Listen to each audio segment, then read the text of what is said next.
What's up, everyone? I think I'm going to put this up as a bonus pod, probably on the day of the Lord, because maybe Jesus can nudge it along so it's not cursed anymore. Yeah. Yeah, that's Stu. You guys know Stu. What's up, Stu? Hey, what up? Yeah, let's talk about how cursed this episode was. So we recorded this thing how many months ago? At least 3. Yeah, so a long time ago. I'd say 4 for sure. Yeah, something like that, like a long time ago. And it was all fucked up, dude, because here's what happened. So we're recording, we got the Rob Calvert interview on here. Rob Calvert from Clenched, legendary 90s Nardcore band. And Stu left high kicks the chord, like Crow Cop style. Okay, dude. Like Crow Cop. And fucking disconnects the machine, so half the interview's lost. All right, then so I do the first half of the Rob interview again over the phone. So you're gonna hear that. It's like first half of the interview's on phone, and the second half is like when we did it in person. But it came out really good. He's a super interesting and funny guy. And, Yeah, the story's super rad. But then, fucking. So this episode is about Stuart's Reflections comp that's going to come out on Cassette, which is documenting all the 90s Nardcore bands. And basically, like, we recorded this thing so it would line up when the comp comes out, which was supposed to be, what, March? March? Yeah, April? the beginning of April, and then there was a show for it on the 25th. That's right. So it's going to come out in the beginning of April, and we're going to do a big old release show at the end of April. But then the plant fucked up. And, like, the tapes came back all corrupted. And so the tapes didn't sound good, so we sent those back. And then ever since we sent them back, they haven't been able to even open the doors to the plant. And so put a big hole on everything because of this COVID-19 bullshit. Yeah, so Stu returns the tapes to get them fixed. And then fucking the 100-year flu comes through. So it shuts everything down. So that's that. What you should do is you should follow the label. Stu, what's the label? For the Kids Records, FTK. So it's FTK. It's on Instagram. FTK Records?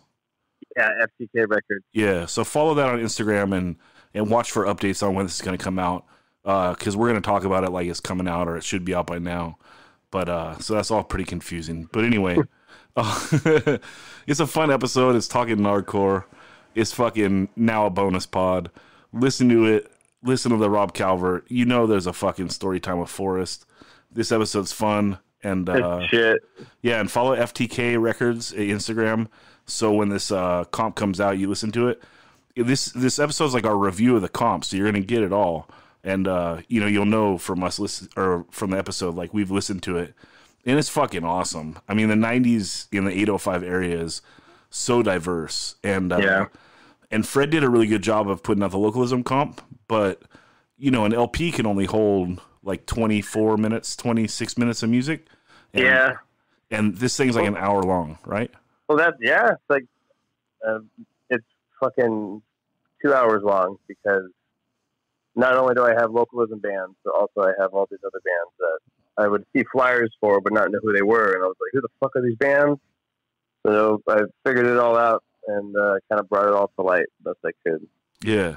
So it really is like, you usually get a comp and you're like, well, what about this band? Why was this band left off or whatever? Like, Stu actually documents like the 805, like, pretty much every band in a really good way from like, what, 1990 to 99? Yeah, 90. Yeah, literally a whole decade. Yeah. So I think you guys will really enjoy it.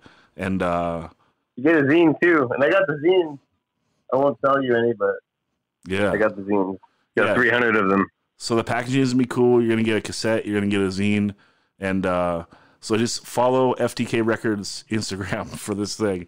And let's get on with this cursed-ass episode, huh? Let's go, dude. All right. What up, everyone? This week is another episode of Talking Nardcore. And stoked. We're going to go into Stu's Reflections cassette comp. And it's fucking awesome. So there's that. If you would like to support the pod, please like, rate, and review wherever you listen to podcasts. Please just give a like. That'd be cool. Or leave a quick little review. This pod is awesome. Something short. It means a lot. and that is the best way to support the pod, other than sharing it with your family, your friends, and even people you don't like. Fuck. Maybe they come around. You get something in common, something you can talk to them about. But yeah, also, if you want to go the extra mile, you can become a Patreon. Go to patreon.com/185 miles south. Become one of the true American heroes, one of my personal heroes. These are the guys that they throw down a little bit of money every month to support the pod, and it really keeps me going. I'm not lying. I'm not trying to make any money. Just trying to not lose a shit ton of money. Because if I lose money, I have to stop. And that's that. So if you want to help out, consider doing that. And let's get on with this shit, dude. Fuck.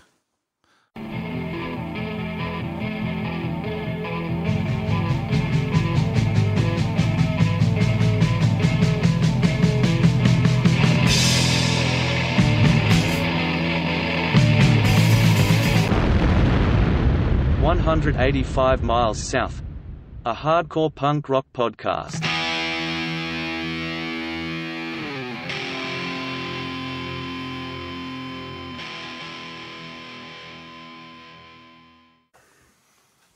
All right, everyone. This week is another episode of Talking Nardcore. That means we got Stu from Omega Point. Yo. And we got the legend. Episode 1, Joe Rivas. Hi. This week, and this month, March, we are celebrating. Stu is putting out the Reflections compilation on cassette, and we talked about it. I think it was like Episode 7. way back, episode 7.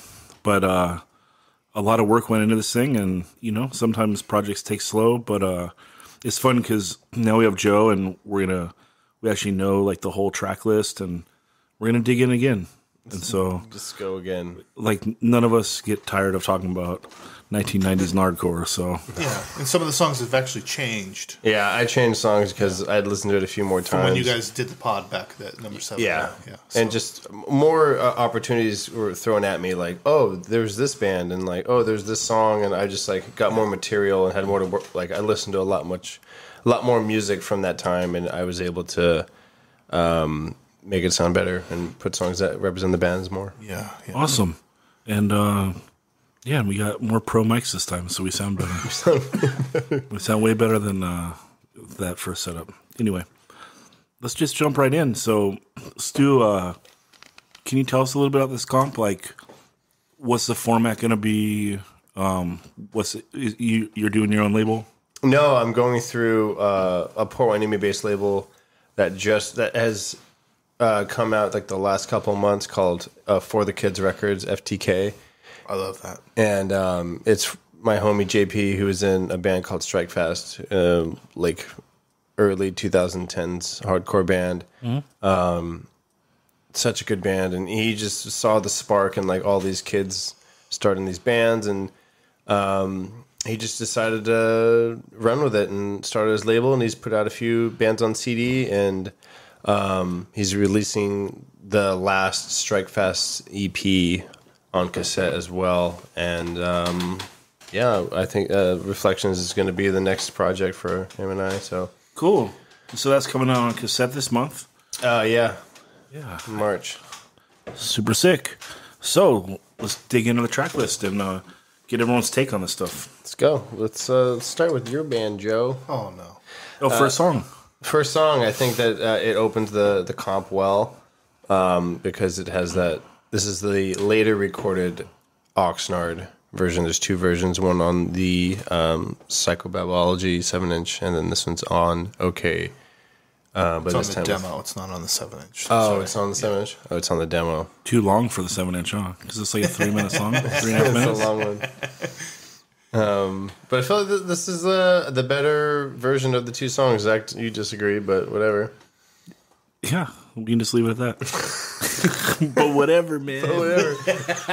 No, I enjoy I mean, look, a lot of times the first thing you hear is going to be the one that you emotionally connect with more. Yeah, absolutely. Yeah, of course, You know, of like course. even if you like get into some band on their like fourth album, it may be they're not classic material, but to you it is. It is. So inevitably, like a lot of people talk about, Ill Repute here in the song Oxnard, this is like, oh, hey, there's another song named Oxnard. Like, sick. This one's cool, too. Yeah. And I love some of the lyrics on it. And so one of my favorite lines from the original changed on here. And so that's all. It's like, I love that they originally said, the bands of old shredded it up. Forever will they shine. And I just love that line, and it's gone on the second one. Well, they didn't really feel that represented it anymore. I don't know. It just flowed better, when we recorded it, and I wanted to make them different because I wanted them to be, each of them to have the ability to stand out on their own. Like, so if you had the demo, you had the real thing, and then whoever got this new thing got a different version. So Plus, it's not the same. Beaches strewn with seagull guts. Yeah, right. That is so ill. Yeah. But I definitely wanted to change the loosest sluts thing because, I always, that never sat well with me saying that the first time. And so changing that for the second one, it felt better because I didn't, I'm not going to say I was like proactive, Me Too back then or something like that. But I definitely didn't want. You felt it was a disrespectful line in hindsight. It's disrespectful. Yeah, absolutely. Fair enough. And and that came from a billboard for Las Vegas. We got the loosest slots, right? So, Obviously. and that's just what we, it just popped into our heads as we were riding in the parking lot at the living room. Mm-hmm. That's right. Just before we were ready to record with John Lyons. So, yeah. So that's that song. Great song. Then we go into Shoes right after that.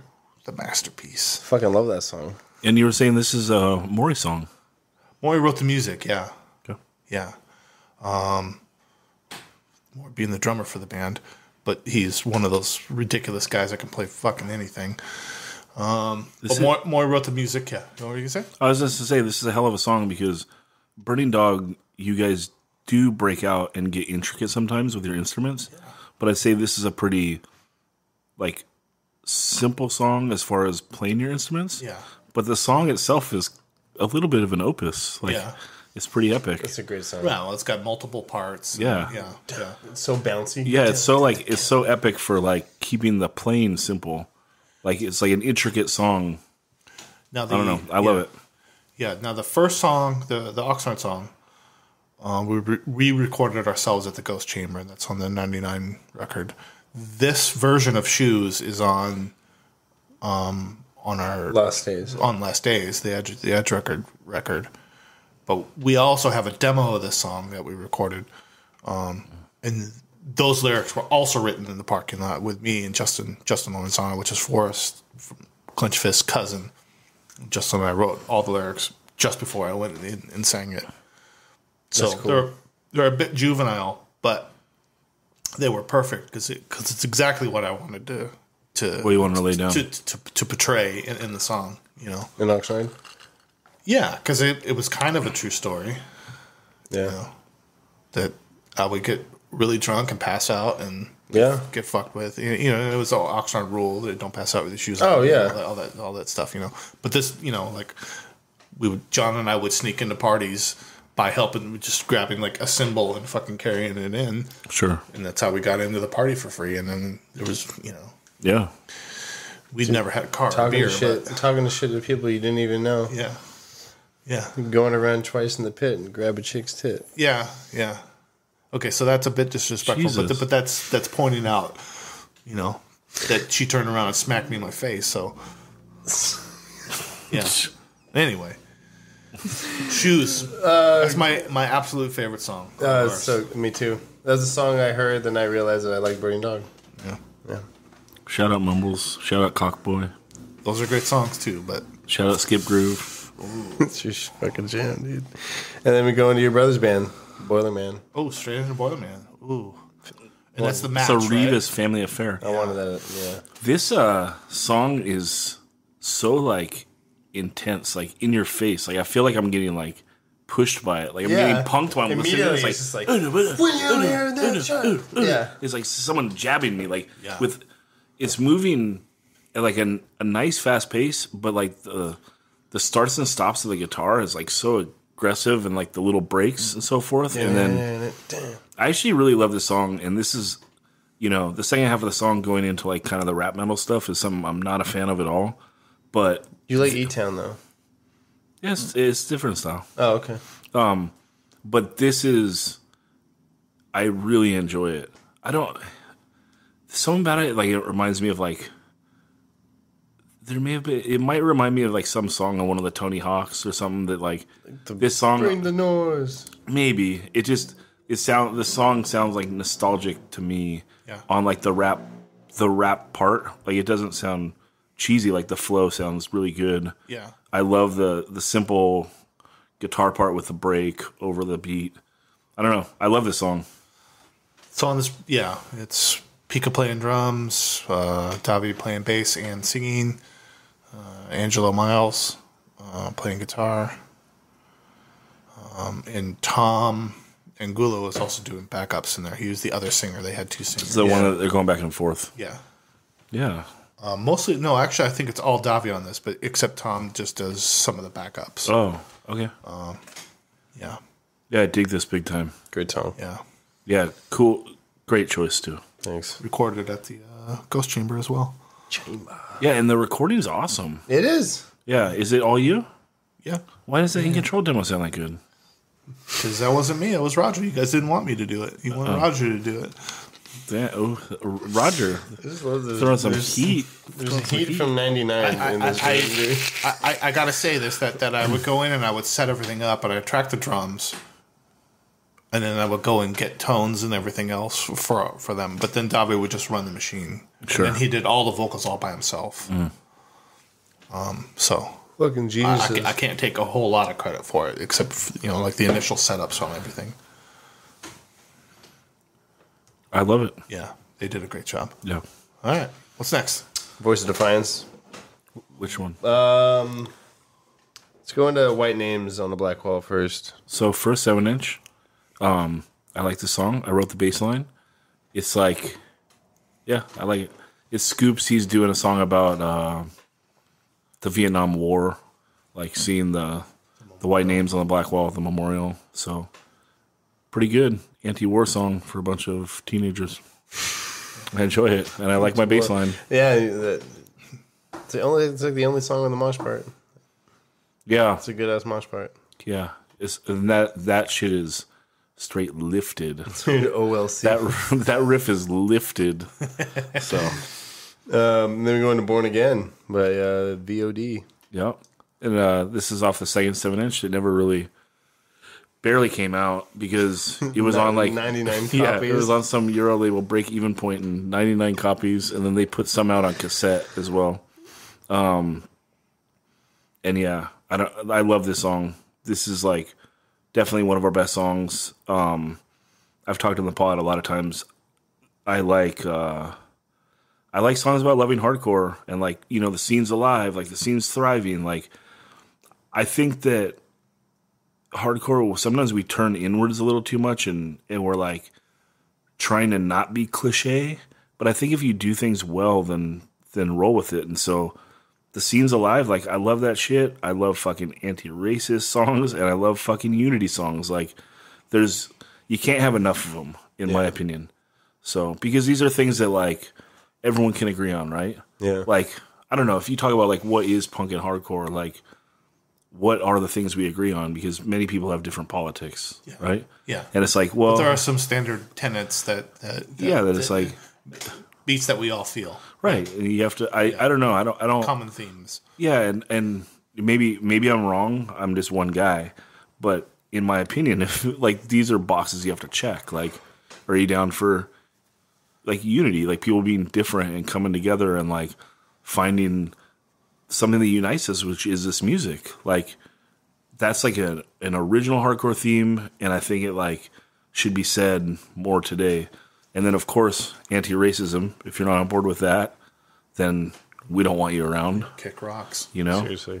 So, and then same with this, like the scene's alive. Like it, punk and hardcore is a youth movement. You want always like new people coming in and like flourishing in the scene and keeping it like positive and young and new, but still being respectful to the old guard and, having not anyone feel like they're the old man in the room either, So the respect goes both ways. And I don't know. I thought Scoops did a impeccable job with the lyrics on this one.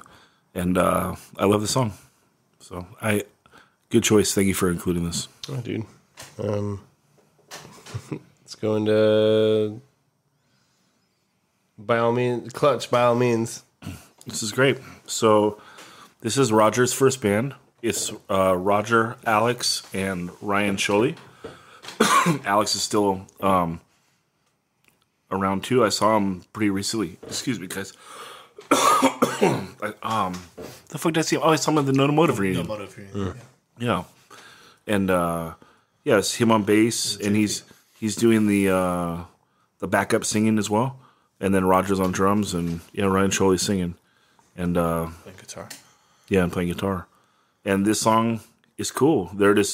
It's new school punk rock. Roger playing as fast as he can on drums. Them just trying to sing nicely, and it's a catchy little song. Yeah, it is. Yeah, it's a good song. So close but so far away. It didn't have to be this way. Yeah, love it. Great choice. And this came out on 7-inch. It did it wasn't on a label. It was just a blue 7-inch. I think it's self-released. White vinyl. White vinyl. Yeah. Do you have it? I have it. Awesome. Yeah. I was wondering because I think that they pressed a fair amount. 500. Yeah, I think they did 5 when everyone else was doing 3. It's like you're gonna get stuck with a few of those. They never meant did 5, and we're like, dude, take these, please. Yeah. The Nevermind, that's great though. Let's go into Clenched Fists, Nowhere Fast, and Reflections. Want to take it, Joe? Well, okay, so, yeah, no, well, they're like your brother band, right? Yeah. Them, FAY, and Burning Dog. It's all like a unit of really close friends from the same area. Right. And all relatively the same age, same experience in the 80s with punk. The tail end of the community center shows and all that stuff, and we grow into the 90s and have this resurgence there in the mid 90s. 94, 95, and we all started pushing pretty much at the same time. I mean, Burning Dog had a little bit more oomph behind us a little bit earlier, but Clenched Fist was probably by far the best band out of all of us, in my opinion. The song Reflections, I had mentioned to Stu earlier that it's a big deal that you're naming the comp after that particular song, because it's such a fucking good song. So good. Yeah. I mean, it's the best song on Localism. It's the best song on Localism, and I just think that it represents what I'm trying to do, which is, this is like a past thing. Like we're reflecting back on the past, which is that whole decade from 1990 to 99. And I just think it fit right, because I had all these other fucking names lined up, like best damn place in the fucking scene, or like fucking like To Live and Die in the 805, like fucking corny ass names. I was like, oh, why don't I just name it after the best song? Yeah. I think it's you good. could have named it Quality of Life too, then, but I could, yeah. We'll get to that in a minute. But Maury playing bass in this band. He was the drummer in Burning Dog, but he's the bass player here.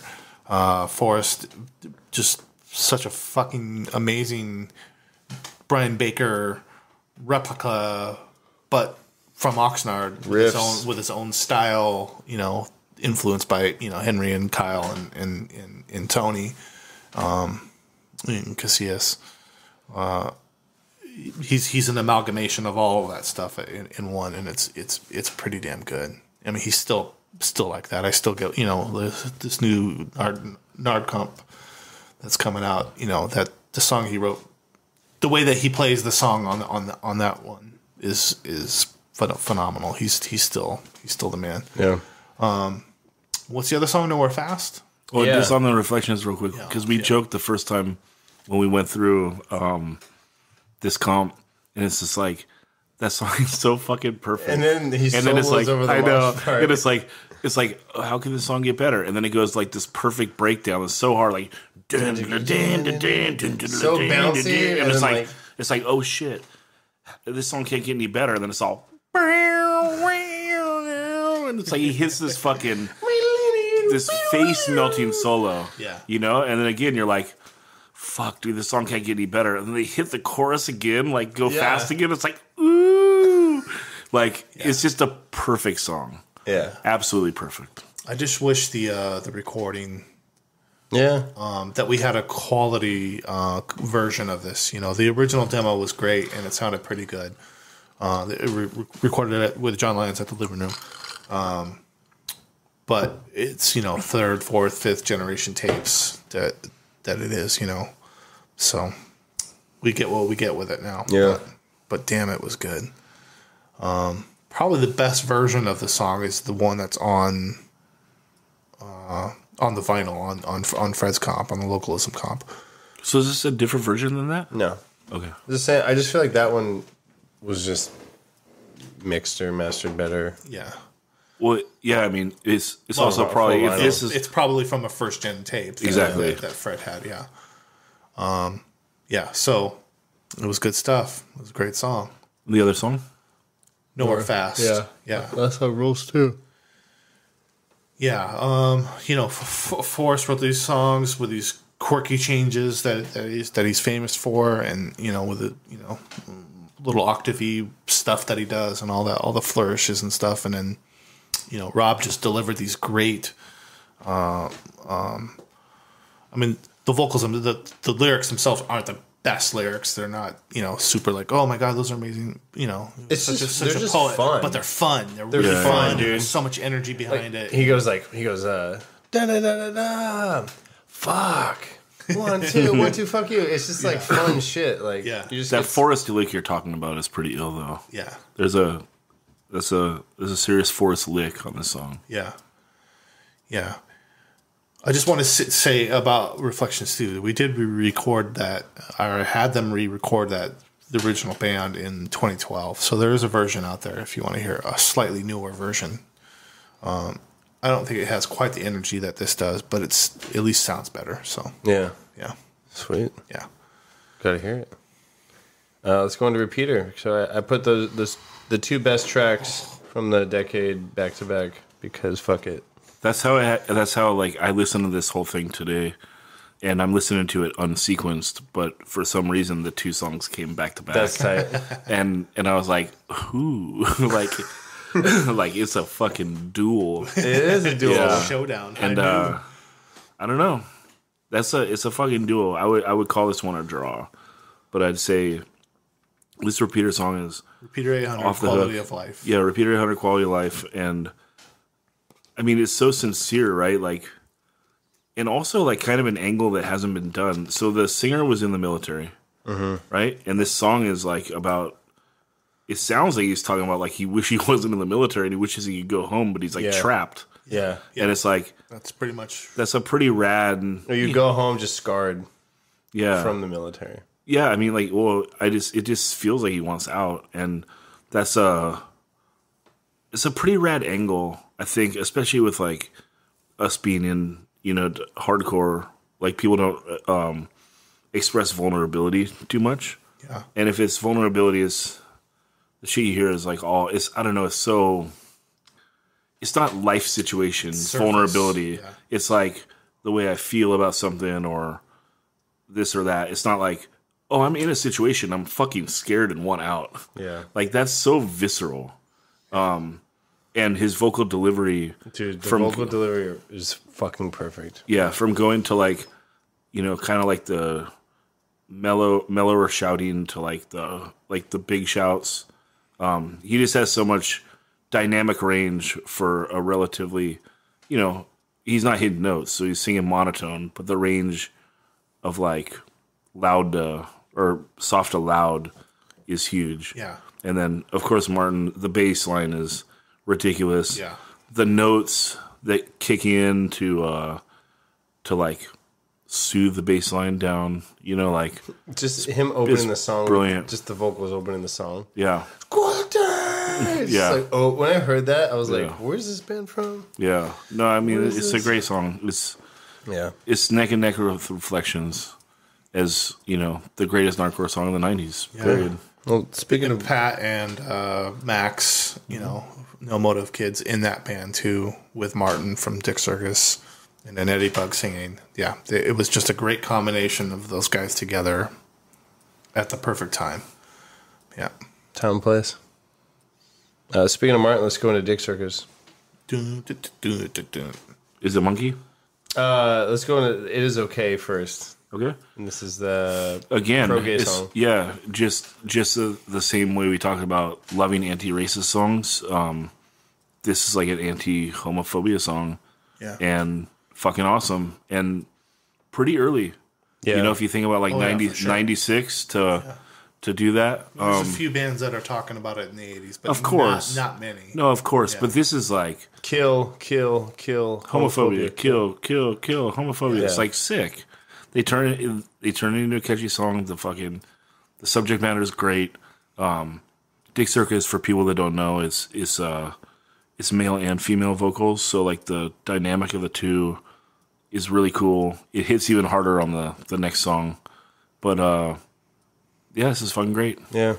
Shows that song and then going into Monkey, which is your favorite song. Yeah, I love it because I think that the male and female vocals, they just work so well on the song. And also, this is probably my favorite song ever to air drum to, because John Carrara, so the singer of Missing 23rd, plays drums in this band, and he's playing so fast, and he does these fills in the song that just feel like he's fucking hanging on by a thread, and he's like still pulling it off, you know. And I was just like, oh shit. And knowing, because like this is before drum punches or drum fixes, like they're recording this at the living room. I've recorded there before. I know that there's no fucking tricks. trickery. There's no tricks. Yeah, so it's like he's playing that fast. He's doing this fill that feels like it's just this close to falling apart, you know. And you don't want to start the song over, you know. And he just fucking nails them. Barges through it. Yeah, it's so rad. I love this song. Fuck, you do the switcheroo, and this one, I mean, this is close to my number 3 song of the 90s. Thank God. You know? So, Should call the comp Monkey, dude. that'd be good. Drop out of school. Be a monkey. Exxon 83. If those are my 3 favorite, then this is probably my 4th favorite. I fucking love this song, dude. So, I gotta get the rest of the demo from you, or whoever has it, because Joe for sure has it. I'll You send got to it? you. Yeah. I fucking love this song. I listened to it the first time, and I hit up Stu because it didn't have like the label on it for what band it was. I was like, what is song 0:01? That song rips, and it does. Like, this is like, I don't know. I guess it's like they're a crust band, I guess, but it's crust like band with but they're not no playing effects crust. guitars. Yeah, because they're doing they're not writing a riff. They're like holding out notes like how like a new school punk band would, but there's no octaves. And then the singing, it doesn't sound like a crust band or a thrash band or I'd anything. say it would. It's very like. I think it sounds like discharge. I think the vocals sound like a grindcore band, like one of those like call and answer, like grindy. It's just the Sounds like Doom to me. okay, yeah, fair enough. Then Yeah. it can sound like crusty vocals, but to me, it's just like the voice is so over the top, like that it just sounds like one of those bands that would be on Gloom, you know, like they're opening for Monster X or some shit, you know, like it's just wild, out of this world shit. Yeah, dude. You know, I love it. So just like the slow chord progression on the top of like the fast beat with like the zany ass vocals, like, yes, please serve me up some more. You know, I love it. I love this song. Yeah. They were fantastic kids, and then Craig, who was my age, so he wasn't a kid, but yeah, they were a great band. Like fucking Wrath Craig? Fucking Wrath Craig? No, Another Craig. River Bottom Nightmare band. Oh, okay. All right, let's move But on. I don't know if he was in Exxon 83 or Exxon OD. So that's what we were talking about in the first pod was which band turned into another band, and then we started talking about some 7-inch. The goods turned into the bads, right? No, it was Exxon 83. They were Exxon OD. Before or after, Joe? Do you know? OD was after 83. Oh, yeah. What if you wanted a big league on? It's like we're Exxon 82. More old school. Yeah. We're older. Pat Bailey singing, if I remember correctly. What did he end up doing after this? Anything? He was the first drummer for Night Demon. He's been in a ton of bands that I can't remember everything. You know, Zoli left Ignite. They're Ignite's looking for a singer. Really? Did you join Pennywise again? They should get this dude from Exxon 83. Perfect. I think Pat just moved to Portland, so. But yeah, they were a good band. They were good kids. Fuck yeah. Let's move on to Fixated. Stab Me. Powerhouse of a band. You can just listen to it and hear that these guys aren't playing, and then you read the song title, and it's like, yeah, these guys aren't playing. Stab Me. And their microphone, from some of the photos that I will have printed in the zine portion of this compilation, which will be about 20 pages long. So get excited. Their microphone stands are like ribs and different spines, Yeah. different body parts of people. Did you ever get to see him? I saw him at Skate Palace. Oh, okay. Yeah. Did Bill bring his mic stands? Because they would bring those everywhere. I can't remember, to be honest with you. Like of all the gear you need to bring, that's what you bring. It's so crazy, but yeah, William was an interesting dude, and he, what do you call that? He like took all the meat off all of those bones himself and dried them and did whatever you do to bones. Holy shit! That people do. To so that they're preserved for a long time, yeah. But this band was probably Burning Dave Bush and I, like, we were in love with this band because they were so fast and like just punchy and everything, everything that we always wanted to be, but never could. Bill Holiday was the singer. William. Jonah Weber was bass player. Jonah did great backups too on this. I don't know about this particular song. I can't remember if there's backups on it or not. But and then Aaron Abelt was the drummer. They get rips. Yeah, Aaron's phenomenal. And he had two. He would play with two kick drums, like front to back or like front to front. What? So his kick drum was like 4 feet long. Does that make sense? What I'm saying? Yeah. Like he put the lugs together. Well, I understand what you're saying. No, it doesn't make any sense. No. Totally. Yeah, it was crazy. Because he just wanted this big thump. Yeah. For the kick. Yeah. So, but the Burning Dog guys, we absolutely love this band, and we would try to put them on anything that we were playing because we just love them, and yeah. Super rad. The bottom. Zach's doing some good radio right now by looking at some part of one of the pages from Stu's. Well, there's a. It wasn't bad radio until you give the play-by-play of me reading. No, but now it's good radio because I'm giving you a play-by-play. Because they can hear you read. Yeah. Well, this band is just terrifying in my opinion. And on their demo at the bottom it says all rights reserved, unauthorized Unauthorized duplication could leave you violated with a broken arm. Yeah. That's a good threat that you don't hear a lot. Like, No. yeah, I'm gonna break your arm. He's William. And violate He's you. all, man. I love your guys' name to about Burning Dog. He's all, I got this idea that I want to shoot a video for you guys, like, and I'll be riding my bike and I'll light a dog on fire, and it'll be like running, like I'll tied to a rope and I'll be dragging it like up Main Street. What do you guys think? No, go vegan. We don't want that at all.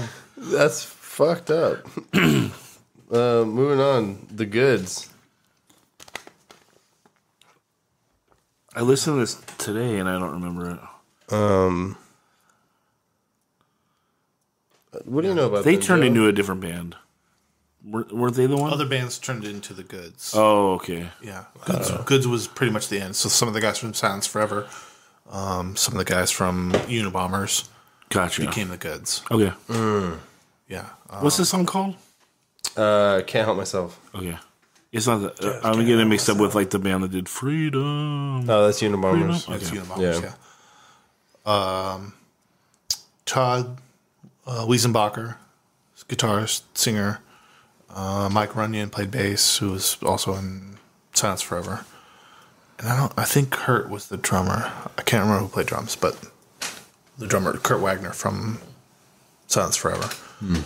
So Cool. they were a good band. They had a very narrow window that they were a band, though. I love the band name. Yeah. I think it's It's a cool a perfect band name. name. Yeah. So good. It's going to the fucking Legends Ill Repute. The tracks I chose: Jamie Just off Big Rusty Balls and Roots, which is your favorite song, Zach, which we've talked about. Off of Favorite lyric. Favorite lyric Yeah. in music. Yeah. My favorite punk lyric ever. Playing shitholes, staying at your house. Don't know why, but I love it.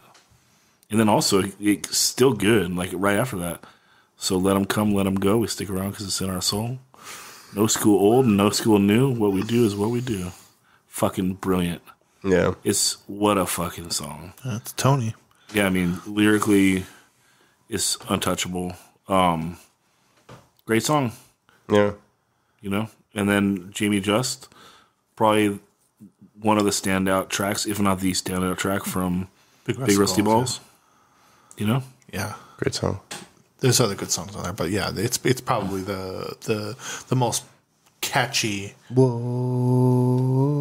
Oh, that end, yeah. You just don't care. Jim's bass playing in that song is so good. Jim's such a good bass player. So good. Still is. Oh yeah. Definitely. Yeah. No Motive. True reality.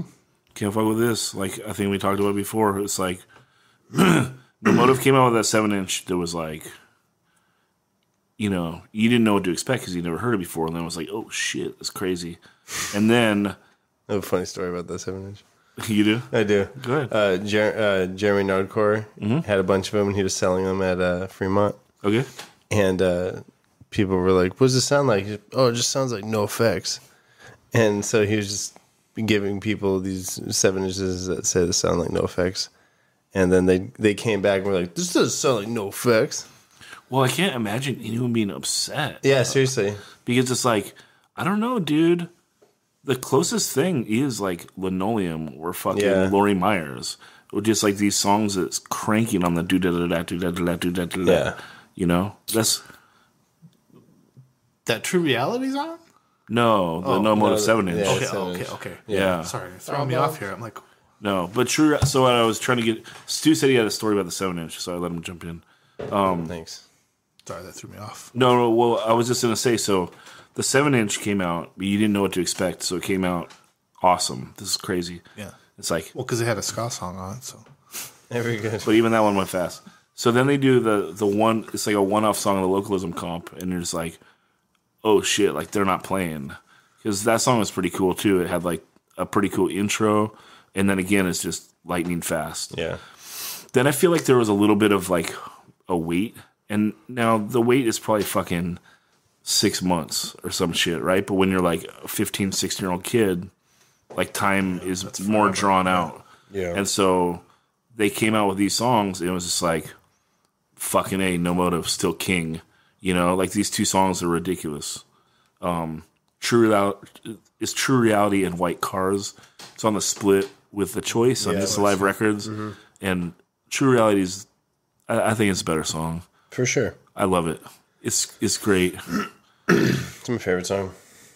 Sick. That and then Somewhere. Pat's drums on that. A True Reality? Yeah. Ridiculous. So fast. Somewhere was demoed after all that stuff, but before it's post-cynical, pre, and the Sadness Prevails. Yeah.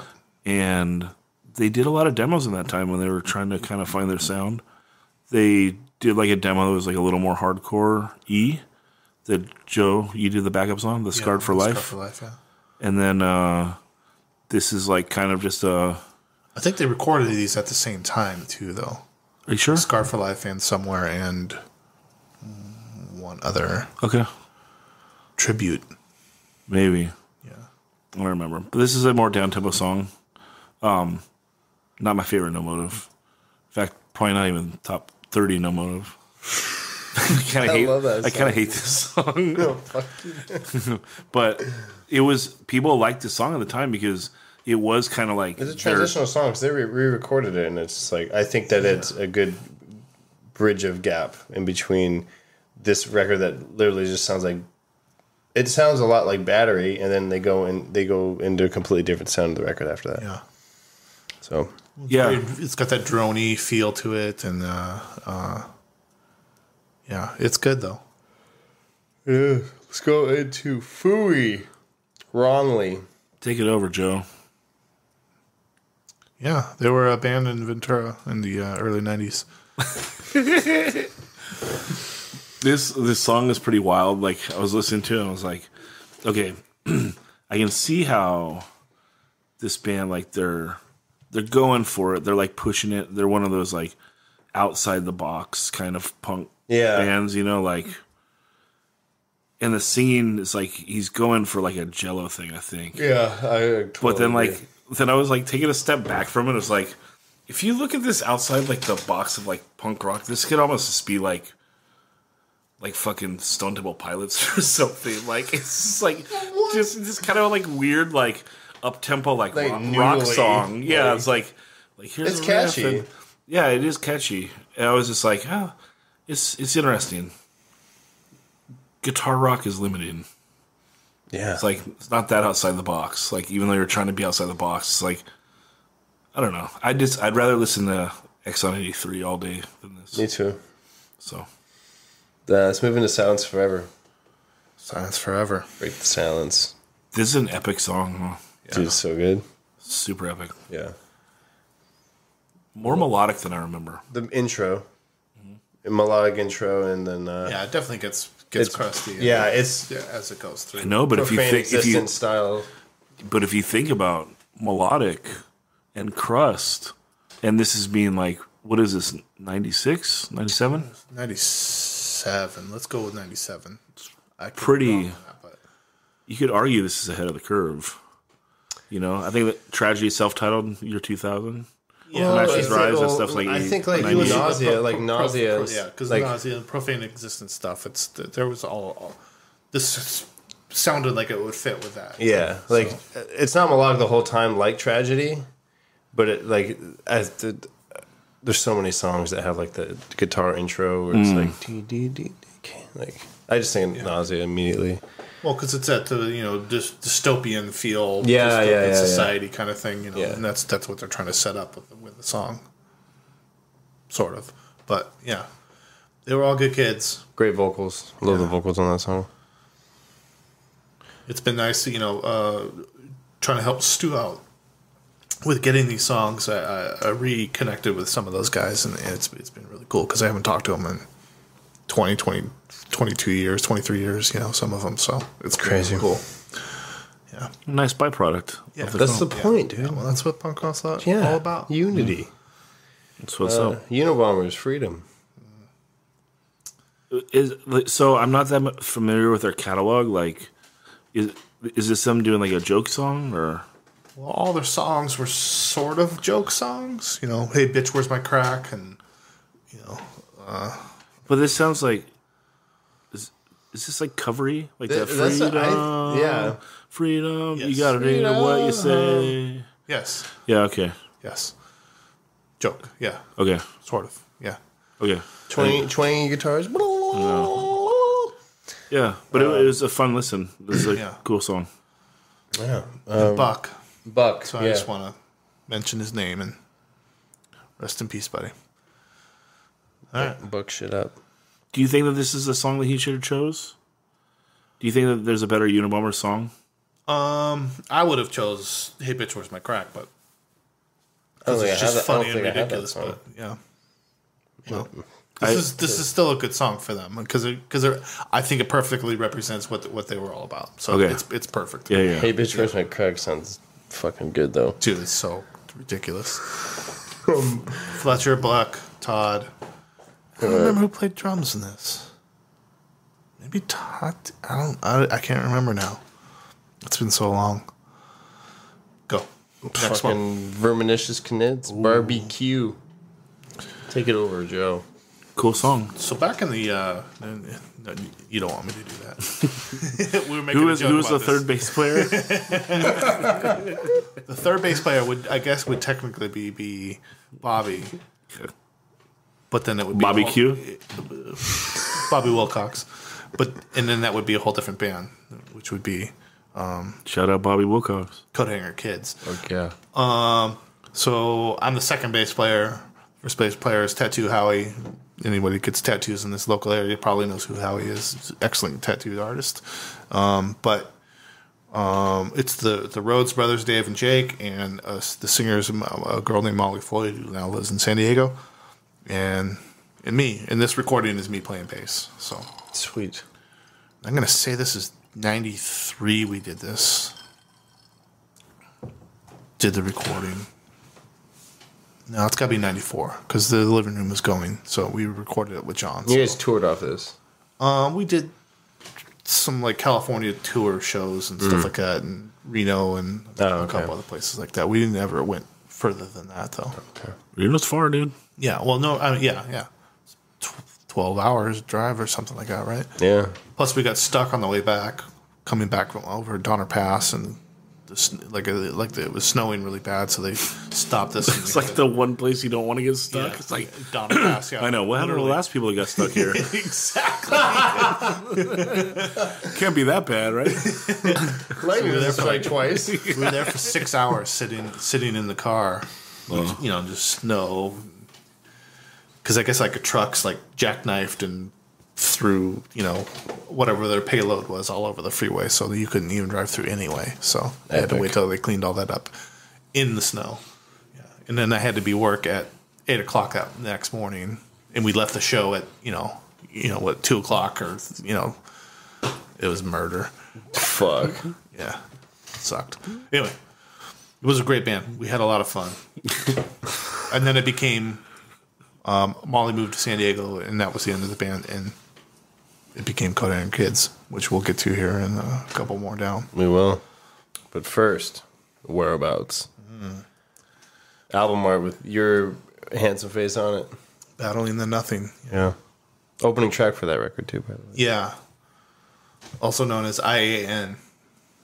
When we recorded that, we recorded this at the Ghost Chamber.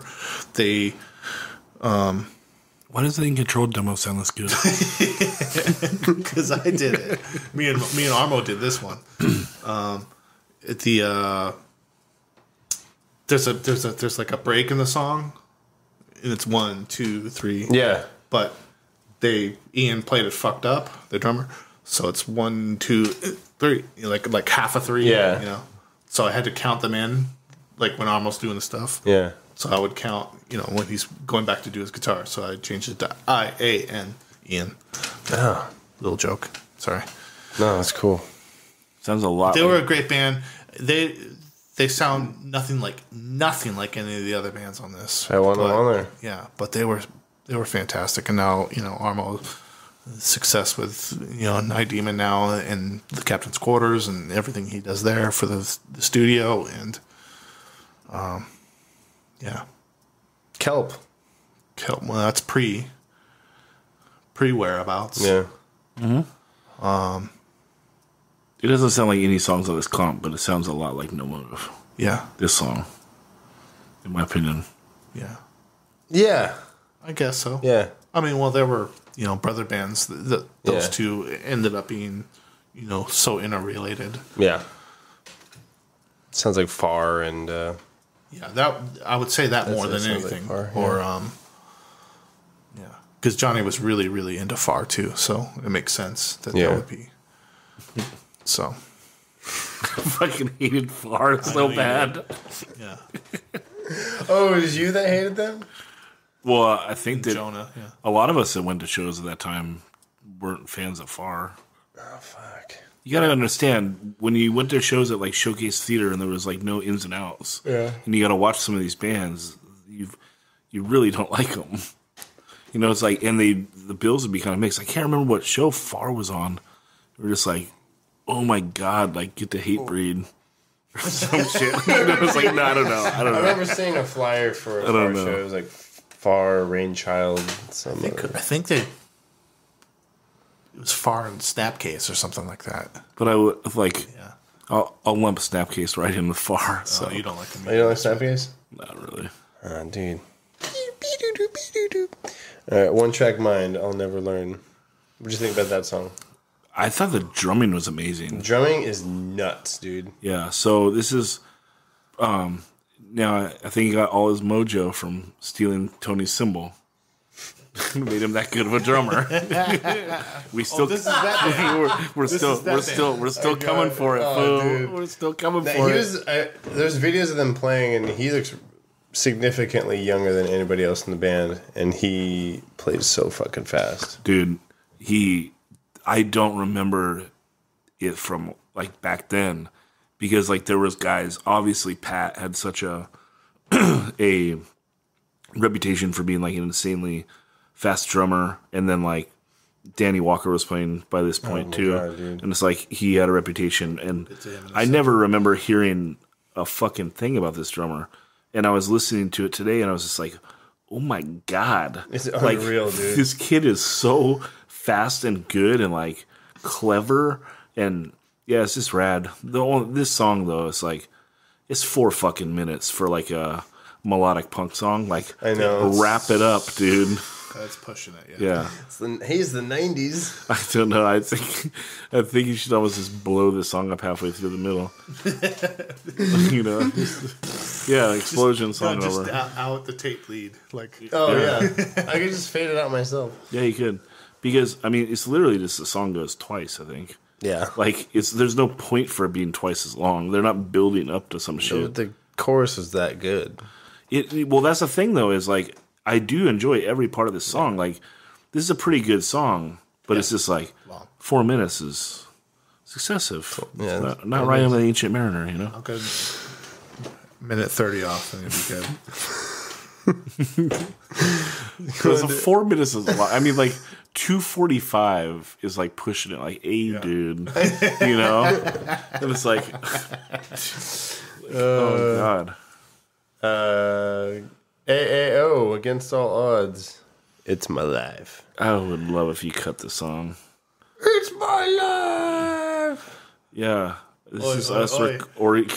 dude. Dude, I cannot be. You oi in the beginning, and it's literally the same riff from Nardcore. Yeah. Hey, I'm not I about stealing recycle my riffs. shit if you don't like it. Stealing your own riff, right? Yeah.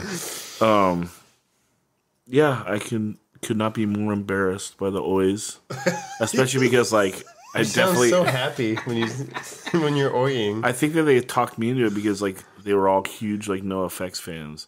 It's literally always because of the Bruise and shit. Yeah. There's It's that like one song. the Bruise, right? Yeah. There's that song, and they do always in. Oh, they do it on one of the songs when it goes up tempo.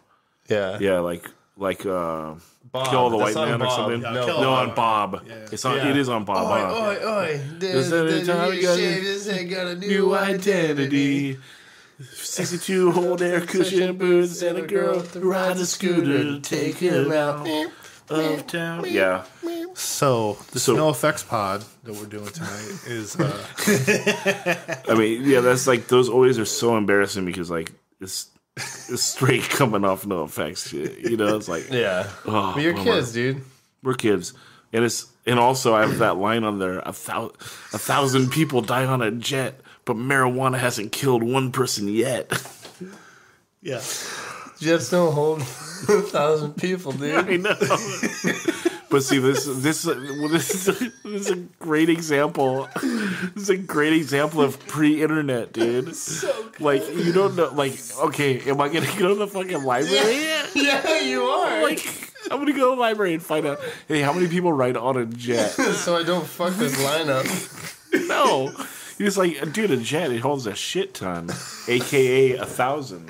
You should have said shit ton instead of 1,000. A shit ton of people die on a jet, but marijuana hasn't killed one person yet. So good. Anyway, hack that shit. That's what we're changing the name of the comp to. Oi, oi, oi. Oh, my God. Wait, Oiksnard? Fuck. We're derailed. We're derailed. Alright. 3-point play heartbeat. Zach? I heard these are really nice guys. Yeah, I work with Sean. Sean's a fucking great guy. Sean's a phenomenal musician, too. Yeah. Dave Hall was in this band. Dave went on to Kenji and Glass and Ashes and Young Livers and several other bands in there, too. But, yeah. Another 4-minute song. They had a real narrow window as well.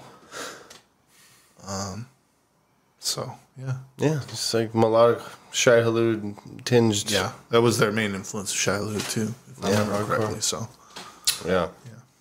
Moving on to It Doesn't Matter, The Time Has Come. You need to send me the demo, dude. I got it. So yeah, if you want shit. to, if you want to include a song, well, it's too late now. Maybe. But we'll see. But yeah, It Doesn't Matter. My first band, me and Todd, Kevin Herstein. Yeah, we'll see. I don't know. See what happens. Sound fucking good. Yeah. Maybe it's we a can good song. get you It is. Mr. Brown. Or something. Dude, What I that's talk- the song what I I talk- want, dude. But that shit's embarrassing because I do the T formation. So like, What? yeah, but well, you know the T formation? It's like the generic poppy chords. Da na na na. Oh, okay. I don't know guitar, dude. Yeah. Anyway, there's another one. I don't know. I'll get it. We'll see. Sick. That's that's the best song. But yeah, they're all whatever. Mr. Brown's pretty funny. That's the one that I got told by that girl at the living room, like, because like I had a line that says, "I wish you were a horse so I could beat you when you're dead," and she's like, "I don't like that. Like, I don't know why you have to talk about animal abuse." And I was like, "You've never heard the phrase beating a dead horse?" She's all, "No." Go buy a Sex Pistols record and Fuck. come back to talk to us. Yeah. Anyway, I mean, that saying goes far beyond that, but there is this Sex Pistols of flogging a dead horse. Yeah. Yeah. So, well, she was probably a poser, Joe. Probably. well, then she should have the Sex Pistols. Oh, come on. It's crucial. Oh, You don't like the Sex Pistols no, record? I love the Sex Pistols. Okay. Yeah, same.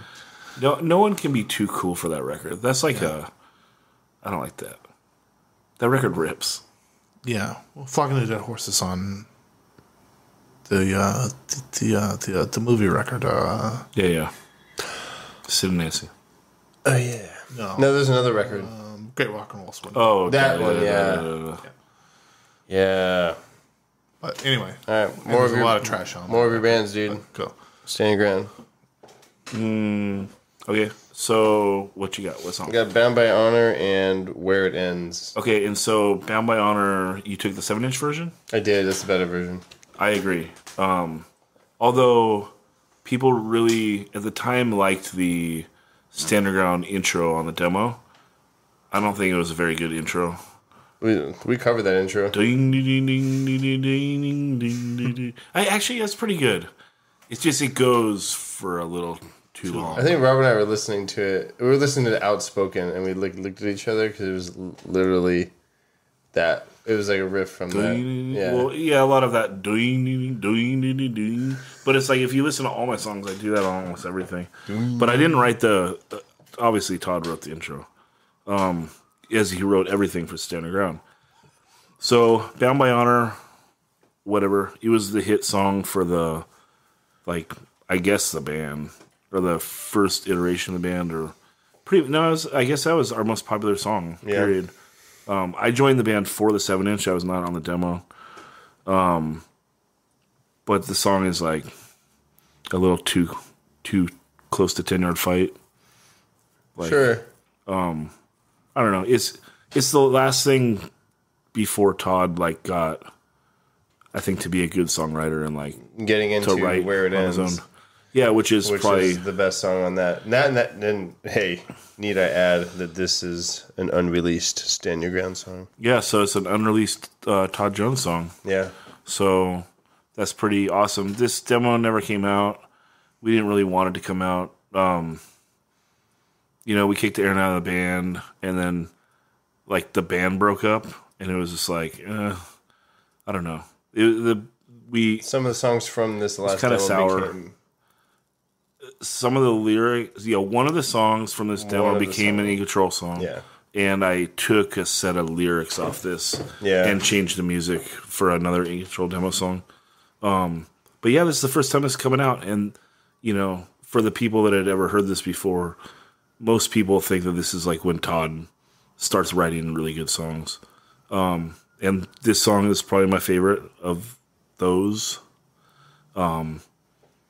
Decent, good fast part. The first, then there's an up-tempo breakdown, which is an insane Todd left-hand riff. so just like so fast, and then back to fast, and then like, one of the first big mosh parts of Oxnard. it. Yeah. Yeah, I mean, totally. So, I like it. Cool. Sweet. Thanks. Stoked. FIY, Bleeding. Joe? Yeah. This version of FAY, which is fuck all y'all. Great name. Yeah. Oh, I fucking never knew that. Really? I never knew that. That's so fucking awesome. wild, dude. So awesome. There you go, Stu. Shit. Little Nard knowledge. Yeah, so Pika's playing drums. Tim Antonio's on guitar. Dave Ortega is the bass player. And this singer is Dave Thomas. Later, Strang Quinton sing for them. Let's see, Forrest recorded this. 4-track. I'm going to say 95, late 95. Forrest's cousin was the first singer, Justin Singh. And you can find videos of Justin singing in FAY on my YouTube channel. If you care to look, Burning Joe. I'm not trying to get clicks. I just... Do you go to youtube.com/Burning Joe? I think so. Okay. I don't know how the URLs on there work. I don't know either, but you probably just search f.a.y. in Burning Joe and it should come up. Honestly, I have fucking no idea, but it's on there. If you want to hear a bunch of these bands. Let's see, what else? It's a hard-hitting chorus. It Yeah. kind of gets you out of nowhere. Like it's like because it's It's kind of like heavy. it's kind of a grooving mid-tempo track. Yeah. Not necessarily like that hard, although not melodic. It's very like that dialed-in 90s Nardcore sound. But then it's like it hits Like a that. heavy Pennywise. It hits that. Yeah, that can be a good way to describe it. And then it hits that chorus, which is just like I'm bleeding, I'm bleeding. It's very hard. It's fucking hard. Yeah, it's rad. Yeah, I'm pretty sure Pika wrote this music. And then Dave wrote these lyrics. Dave Thomas wrote these lyrics. And Dave's a professional singer. Like he's got a fantastic voice range, did plays and operas and shit like that. So he's really, really, really good singer. So But can he dance? yeah, I don't think he can dance. You can drive a UPS truck. That's tight. But that's what he does. I can't do that. Yeah. But FAY, they were great. Great live band. Lots of fun. An amazing band name. So good. Great band logo. And I love that logo, the FAY logo. Yeah. Sick. Yeah. It's Pika. Fucking It's so Pika's cool. a genius, dude. Yeah, dude. He can do it all. Let's go into Pig Alley. Badass Boogie. This is Joe's soft spot right here. Song's so good, dude. It's good. Badass Boogie. Yeah. It's fucking Garrett. funny, dude. Yeah. It's good. Yeah. I enjoy Pig Alley. So, yeah, here's another band that doesn't fit musically with anybody else. Maybe with Fooey, I guess, since Fooey's on this thing. But, Stacy played guitar and sang. Stacy was such a diverse, he's like a the ultimate virtuoso cock rock guitarist. Like all the Motley Crue and like all you can play any of that stuff. But he fell in love with Fooey, and then that led him into this punk rock thing. He might have been into it more before that too, but Fooey was really his catalyst. I'm talking for him. I really don't know that. I'm pretty sure that's the story. But he was friends with Robert Bjork, and Garrett, and yeah, these kids. I worked with Garrett when he was a teenager, and I just loved him, and I loved helping them get put their record out and do all their stuff. And I had nothing to do with it. I just gave them motivation to do it. Kind of like I did with you guys, but.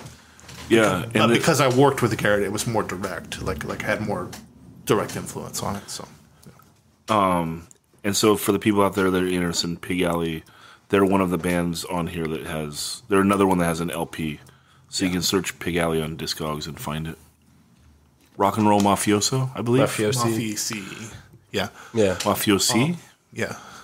SI. Yeah. Also recorded at the Living Room. John Lyons. We got to get John on this thing. I know. Got to make it happen. Yeah. Speaking of Pig Alley members that they share with River Bottom Nightmare. Yeah. So Stacy and Robert, and then Bobby Wilcox, who we were talking about earlier. Matt Kuklinski, who was the singer of Patient Zero, which you left Patient Zero off this thing. That's okay though. I shouldn't have. Yeah. No, you did. we got 45 songs now. Yeah, because it's not on the. Yeah, the song is missing. Yeah, it's not anything. Okay, so The song I'm using. Let's talk about that next then. yeah. And Craig McCracken played guitar as well. They were a great band. They were a lot of fun. Narrow window of time that they played. When were they around? I'm going to say 97, late 97, 98. I think Maybe a little bit Move the Window 1 year earlier. earlier. Yeah, I feel like it was 96, 97. Yeah, maybe. Yeah. But I could be wrong. Yeah, because it was a bunch of living room stuff that they played. I know that's through all that time period, so it's a little blurry. This song's super cool. Yeah, it was a fun song. I wish there was studio recordings Yeah. and not just this live track, but it's still a pretty good sounding live track. I thought so. I didn't know it was live. Yeah, That's great. Yeah. I just thought it was, like we talked about before, there's some 4th, 5th generation cassette stuff on here. So, yeah. I mean, Like the next track we're going to get into, which is Patient Zero Aliens. You're gonna go with Aliens. Yeah, that's a great song. Yeah, I remember them playing with No Motive and Bouncing Souls at the Monday Club. You remember that show? Mm-hmm. Yeah. Another great band. Another band that was, consisting of a bunch of the Ventura kids. Band swapping, not unlike it is today, where all the band members are all in 6 different bands. Patient Zero was a great band. Caesar. played guitar. Matt Kuklinski, who I just talked about for River Bottom, was the singer of this band. That's rad. Yeah. Pat Bailey, the singer for Exxon, was the drummer for this band. Yeah. Et cetera, et cetera. Damn. And Matt Elkins was the bass player. Yeah. Which you also don't have Deadwind on here, but that's okay. Who? Yeah, see. I don't think there was any recording. Two basses. Shit, I don't have- a band with two bass I don't players. have Skinny Rogers either. Dude, well, Zarian's band had 3 bass players. Yeah. Charman? It was a band he did before Charman. Yeah. That's rad. 3 bass players? You'll have to ask him. Okay. I think I saw it before. Yeah, I think he had 3 bass players. That's wild. And no guitar, though. But, like, I just felt, well, not that we need to go into it, but it's like, the 3 bass thing is pretty rad. But you know what's radder is, like, having a guitar also. You know? Like, I felt like it was missing that because, like, they could do so much neat stuff with, like, the 3 basses, but if they just had someone doing, like, maybe some spooky guitar over the top, or just some atmospheric stuff, Yeah, like, sure. there's a lot to do. You don't have to have the guy playing power chords, Yeah. you know? I think that, like, Yeah. that band would have suffered from having a guy shredder play or what the something like bass that. Yeah. is doing. But if you found a guy that was just doing Some atmospheric stuff, ambient aspect. Yeah. That'd be rad. yeah. Anyway. Co-hanger kids. So Coat Hanger Kids, this is from the 7-inch. This is Was from this the from Localism? because I Oh. haven't bought that 7-inch off Okay. Discogs yet. I can't buy that 7-inch with no cover for over $10. Exactly. Like, fuck. I know. It's so hard to because it's like $15 for a 7-inch with no cover. Bobby, make that happen. Come on. Redo those It hurts covers. my soul. Yeah. You know, but I need it. I need to buy it. Yeah. It's missing out of the collection.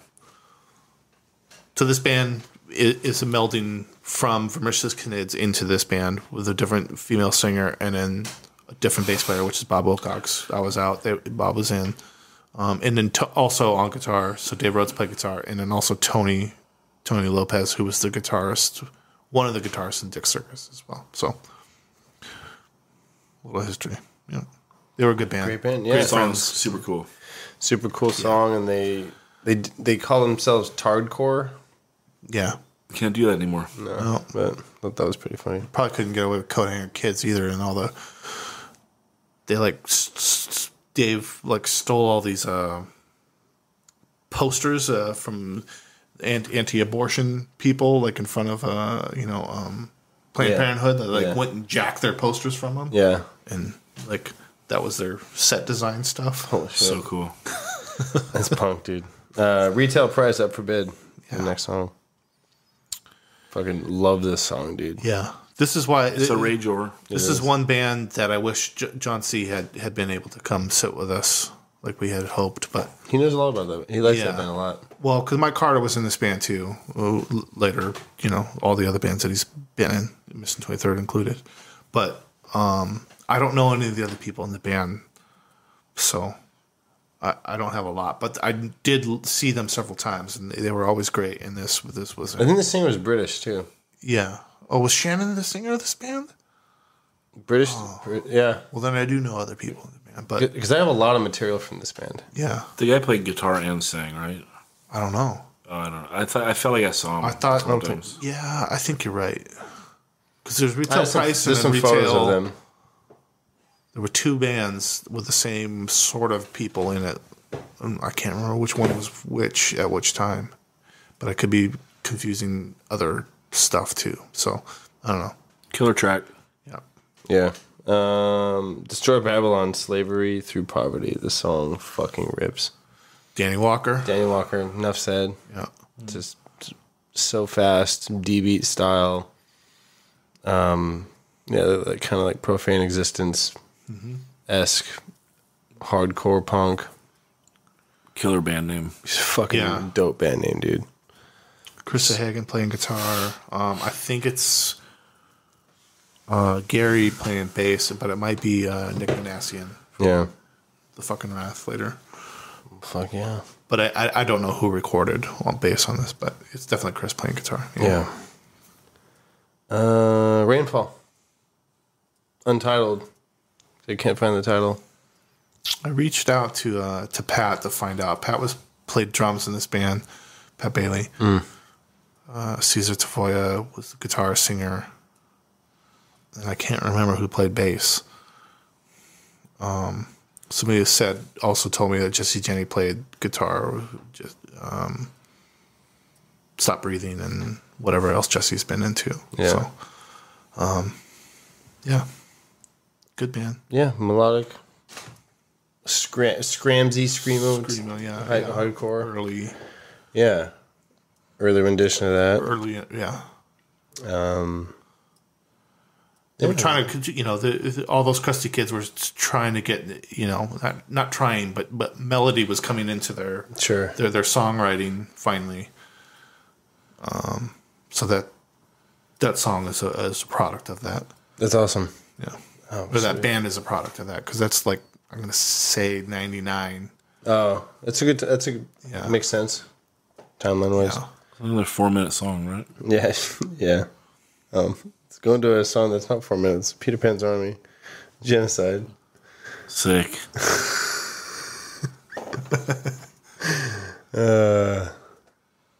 I did not know Maddie K played for this band. Yeah. Super rad. Yeah. I play guitar. Steve Haynes, bass player. Jocelyn, singer. And I'm not sure if Victor later Missing 23rd is playing drums on this or not, or if it's already Mike because they swapped and I don't know when that happened in the timeline. But this singer, she does a really good job of making the song catchy. Yeah. Yeah. Like she's a standout talent in this band. Yeah. It's simple, good, catchy, great vocals. Yeah. They probably had the most Peter Pan's Army, like the most like drive out of all of the bands because they actually put out a record and tried just to one 7-inch, right? Yeah, just the 7-inch. Yeah. But yeah, Dig it. yeah. Fucking dig that shit. Let's go into the 2 Missing 23rd tracks. We got Time Will Tell. I chose these songs because, well, Time Will Tell was re-recorded for Control Delete with another name. It's called like On Your Knees, I think. Yeah. Okay. And I just think that I liked this version, and I liked this song, and I think it's cool. I like the fade in. Yeah, the fade in is really rad, dude. This was a staple of late Missing 23rd sets. This song was always in. Oh, was it? Yeah. They always play this song. Well, Bow down to your Yeah. bow down to the Bible. Yeah. sorry, I don't believe in God. Yeah. Yeah. Super cool. And then that's on the split with Repeater 800. Yeah. And then I chose Control Your Life because that song is the shit. Hell yeah. From the demo, right? I think it is. I chose the version. No, I chose the original demo version because the demo sounds better than the Don't Move. What was it? Nobody Moves, Nobody Gets Hurt. I think this song gets recorded 3 times. It's on like so too. Yeah. both demos plus the LP. But I'm choosing the first demo. LP, yeah, definitely. So I think it just sounds better. Yeah. Arch Enemy, Bring Them Down, live track from Moggs, 1991. I think it's a good live track, dude. Yeah. The quality's good. Yeah, quality is good. What does he say? He says something at the beginning of the song. It's the opening track for their set, which I liked. It's just like, what's he say? Can we all just bring them down? It's something like that. Yeah. This band, Arch Enemy, basically became, well, William became fixated. Yeah. So, but it was that crew of guys. And Mike Starr, the drummer of this band, currently plays in the current band Fuse. Yeah, Fuse. Plays drums in that band. Handsome Devils. What do you know about that band? I know little to nothing about that band. Yeah, they had a lot of buzz, like 90, 91, 92, and then disappeared completely. a super produced track. Yeah. So do they do a CD or something? Because that song is super produced. Yeah, there was a CD. Like it's legit, and it sounds like first wave punk, but on the Operation on Ivy. like on the Buzzcoxy side. I Oh. would say. Yeah. Pierpont Kids, if I remember correctly. Some of them had money, so they could get into a good studio and record and whatever. The drummer's dad was my dentist. That's cool. Hell yeah. Yeah, and then John and I tracked this demo down from the singer. When John C. and I were doing the radio show on KSSR, we did a little bit of talking about some of these bands, and this was one of them that we wanted to talk about. So we found the guy and did a little interview with him and stuff. But we never used the interview. But we found the song. We got the demo, Cool. which we had all lost at one time or another. So. I think it's super catchy. Yeah. Like, But it was important to me to get that documented back into an archive of something that somebody would the next gen like Stu here, putting it out on something so that people could hear it. So It's all about, dude. yeah, You give me all these cool flyers and shit. I'm like, I'm gonna print these for everybody else to see. Or like, I get a hold of all these songs. I'm like, let's like bring it into other people's ears. yeah, that's super important. That's what it's all about to me. So Same. glad you're doing that. So We got more, right? We had the last track. oh, is this? This is the track, dude. For Daniel or for Yeah, for Daniel, Don, shout out San Diego, Fred Hammer, he was there. What? Yeah, he was there. Where? at the show? Oh, I don't know the story. okay. So the song You is should listen to the pod once in a while. Bailey by Stalag.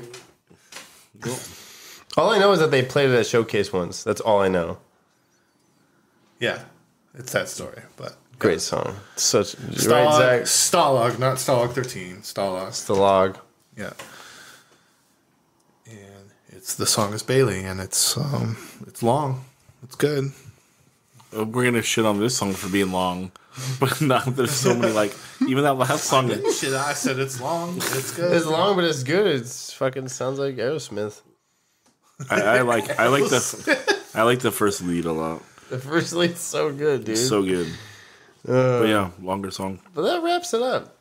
It's a lot of fucking music, but this is more of a documentation than a compilation.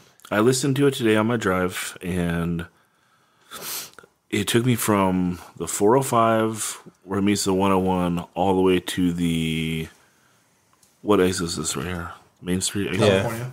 California Street exit in Ventura. So, and no traffic, so I don't know. Well, we know how long the thing is, right? That was a terrible way to.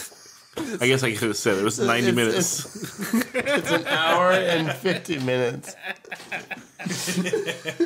or also, it'll take you from the 405. Yeah. So, in terms of distance, Yeah. this record will take you somewhere. I'm just trying to say, like, I was thoroughly entertained my whole ride. It's like there's not a lot of things that can do that for you. Yeah. You know? Like, I really enjoyed listening to it the whole way. If you have a cassette player in your truck, car, or van, you will be excited to have this compilation. I think you should figure out how to Digitize it. get it on digital, too. So, Oh, for sure. yeah. Yeah. But yeah, that's it. So we are going to go to Storytime of Forest, and then when we come back, we are going to have Rob. We're going to have Rob Calvert from Clenched Fist. Sick. All right, we're bringing in Storytime of Forest, and It's a quick story. Yeah, what's that? This is the quick story. Well, we'll have him do both. We'll have him talk about Rob, because we're going to bring on Rob Calvert after this, and so I want to hear about his answer machine, and then he'll tell whatever story he wants to feel like. Okay. Yeah. So tell us about Rob Calvert's grandma's answer machine. Well, we were briefly talking about this outside, and it's just a funny side note before you guys listen to Rob. Love Rob to death. we've known each other for fucking how many? We think we figured it out today. So it's 86 when John Ortega brought him around. And Yeah, then so- John Well, knew Pika. And you're that's talking about the future now. Yeah. Yeah. So We figured it out outside of this. So anyway, we're talking about Rob, and we're just bringing up like little things that we remembered. And I just remember calling Rob's house, and he lived with his grandparents and his mom. and his mom. Yeah. But his grandparents, his mom, and him, they all lived in North Oxnard and South Oxnard. Yeah, whatever. Just in Oxford. In Oxnard. It was on San Juan. I remember that. Or off San Juan. Right? San Juan. God damn it. Off a bar. Somewhere in Ventura County, this all took place. Right by Blackstock. Yeah. So anyway. So obviously you can trust anything I tell you from this point on. No last names, fool. Yeah. So I just remember calling, and every time the answering machine would pick up, his grandmother left this outgoing message. And it was more long and drawn out than this, but the whole thing was just like, do you remember when the gallon of gas was just 10 cents? I do. Do you remember when a loaf of bread was a nickel? I do. Beep. And that was the fucking answering machine. But it was like way more drawn out. That it was like this whole like, do you remember the Great Depression? I do. It was just like, but there was like no like hey, this is us. Yeah, this is the Calvert household. Please leave a message. No, it was just like, do you remember the Little Rascals? I do. But it was great. Anyway. And then when we would go to Rob's house, you'd knock on the door and his grandpa would answer the door. He'd hobble to the door and say, yeah. And we'd go, hey, is Rob here? Rob's not here. Robert? Wait, Robert? Hold on. Robert? Robert's not here. And you could hear fucking shit blaring from the other room. Like punk rock. Like Rob's grandma and mom are fucking listening to Suicidal Tendencies in the other room, right? But he's just like, Robert? No, Robert's not here. We're just like, he's obviously fucking there. So we would just walk around to the side, window. Go to his window and tap on it. And I remember he had a mattress in his closet. Yeah. Because he needed a place for his records and his fucking... so he had like a sliding door closet. He took the doors off of and just put a fucking mattress in there, and that's where he slept. Like a fucking vampire. Yeah. That's great. So here's Rob. No. Yeah. Yeah. So, no, he's going to tell another story, and then we'll bring on Rob. Yeah. Okay. This is real story time for us now. Okay. So you guys want to hear the San Francisco story? With, Yeah, man. Yeah. Okay. So this is back when when Joe and I were in ill repute, or even after that, when Tony and I had a band called Clenched. And there was this band in San Francisco, really cool band. They're called The Sick. Anyway, sorry, I've been sick. Sorry, but they had been. They would get a hold of us every time they had a show at the Cocodrie, because the Cocodrie was this really cool place. And there's districts in San Francisco. There's like different districts for different things. This is like dead center in the middle, basically fucking porn district. Next door is a sex shop, and there's like hookers on the fucking corners. But right across the street was this place called the Lusty Ladies, or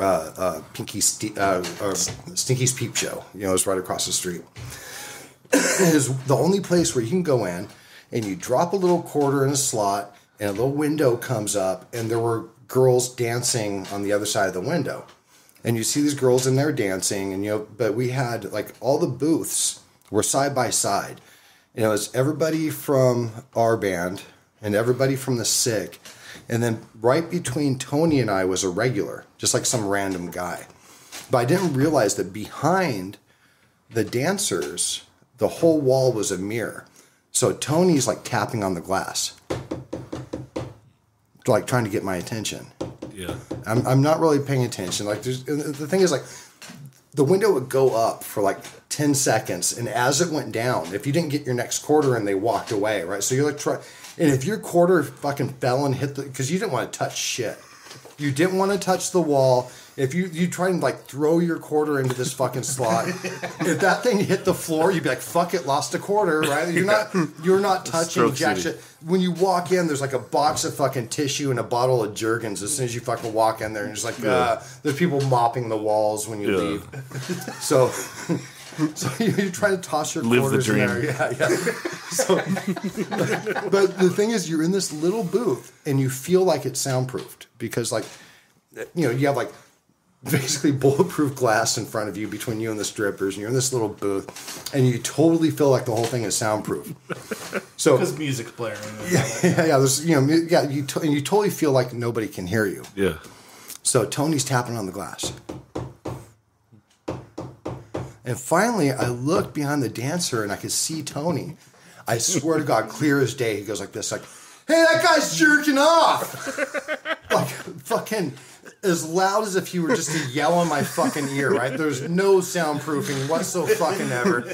And I swear to God, I look and I see this guy like in between us. I see his reflection, and you could he's just fucking going at it. And he like kind of looks towards Tony and looks towards me and just keeps looking at the dancer and just keeps fucking jerking it, right? So the dancer goes over to Tony's window and she's like, "You know what? That's what some people are here to do. And we would appreciate it." Like as she's talking, his window starts to drop and he just books it like a scared little kid. Just fucking runs out as fast as he fucking can. I couldn't deal with it. I like followed him out. He's like, "Holy fucking shit." Anyway. That's that story. All right, let's bring on. Great. Yeah. All right, dudes. Well, the Nard curse finally hit the fucking pod, and so what happened was we did about a 40-minute interview with Rob, and the cord came unplugged, and so I guess like the way that this podcasting machine works that I have. It saves the file like when you hit stop record. So if the power comes out, it doesn't get anything. So everything was lost, and that's a bummer. But Rob was generous enough with his time that he came back on, and I did the first half again as a phone interview, and then I'm gonna bring it back in so we get the end of the of what we originally had, which is with Stu and Joe.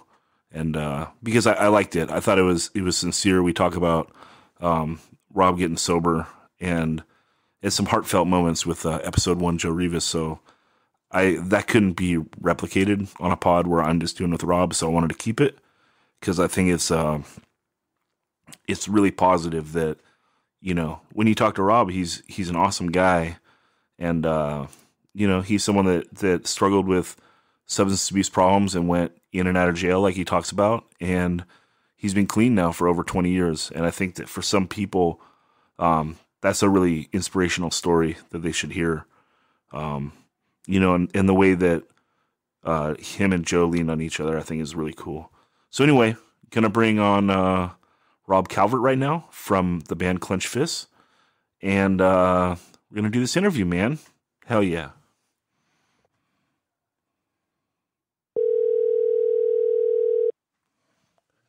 Hello? Rob Calvert. Zach. What up, dude? How are you, man? Doing good, thank you. How are you doing? Thank you. I'm good, man. I'm just chilling on a Wednesday night at 7 p.m. waiting for your phone call. Yeah. And I fucked the first call up because I didn't have the Bluetooth knob up all the way. So you know what's funny? I lost my I think I left my Bluetooth headset at work, so you're on speakerphone. Can you hear me okay? Nah, you sound good. Okay. Yeah, you just want to try to say it in the same spot, and then I think it'll be good. So, all right. You were a victim of the Nard curse, dude. The first one that hit this podcast. So, Yeah? in a way, I guess I should feel fortunate that I made it this far without totally fucking up. But as I explained to everyone right before I brought you on, we'd recorded about 40 minutes and it got fucked up. All of it's gone? Yeah, I got the last part. So what we're going to do is we're going to go through up to Clenched Fist playing shows, and then I'll plug in the rest. But yeah, we lost everything up to there. It happens. Yeah. Technical shit. It's all good. You know, But ask me whatever, and I'll do my best. I mean, I know Joe's not here to help me with dates and people like he's so good at. yeah, he's really good at that.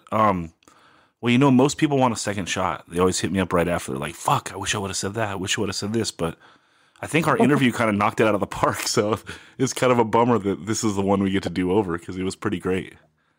Oh, good. But I'll do my best to remember. Nah, that's cool. Do you remember where you were born? Yeah. All right. Well, we can start there. Yeah. Where I was born? Yeah. Were you born in Nard or were you born in L.A.? I was born in Port Hueneme, California. All right. Yeah, that was my question because the first interesting thing that like goes on in your life is you talked about kind of growing up in the Church of Scientology. I wanted to jump back into that.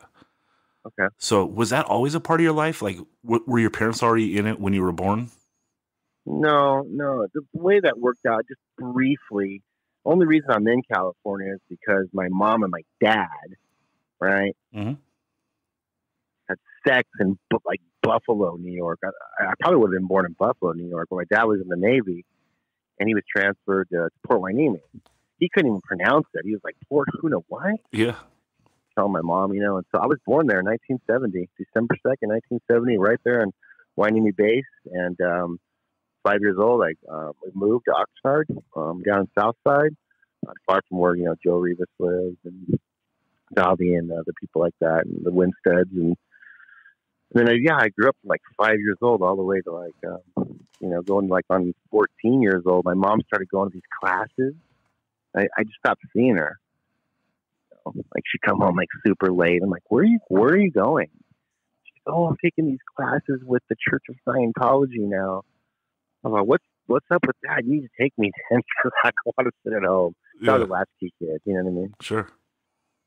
And she started taking me, to this like little Dianetics like book mission place in Ventura. Okay. And I started like taking little courses, little communication courses, and just Dianetics and Scientology work hand in hand. The missions, they're called missions that they kind of like disseminate the information, but there's like the Church of Scientology that runs the whole thing. Sure. So you're doing like out of a satellite in Ventura. You're not going to like that main one in LA. Yeah, exactly. Good point. Just like UCSB is a satellite, I was doing like a little satellite. Exactly. Yeah, okay. All right.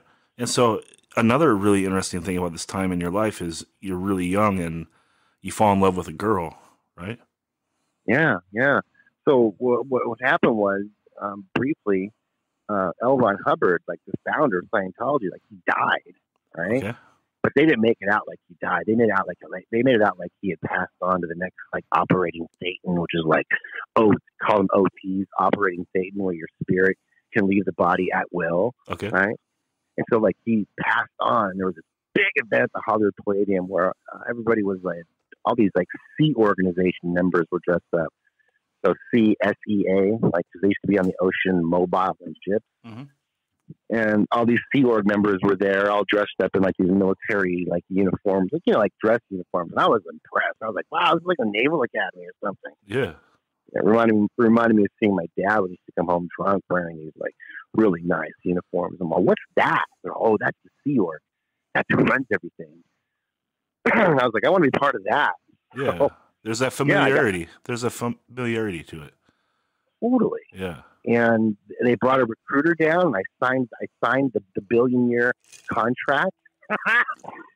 The straight-up billion-year contract, and I joined the Church of Scientology, and my recruiter had a daughter, and I wanted to have sex with her really bad, and they're like, no, Scientologists, you can't have sex unless you're married. I was like, well, then how do I take care of that one? So I got emancipated at 14, which gave me the rights of an 18-year-old. And I talked to my mom, said, I'm going to get married. She's like, okay. Like, she kind of like went along with whatever the church said, and I reached out to my dad. At this time they were divorced.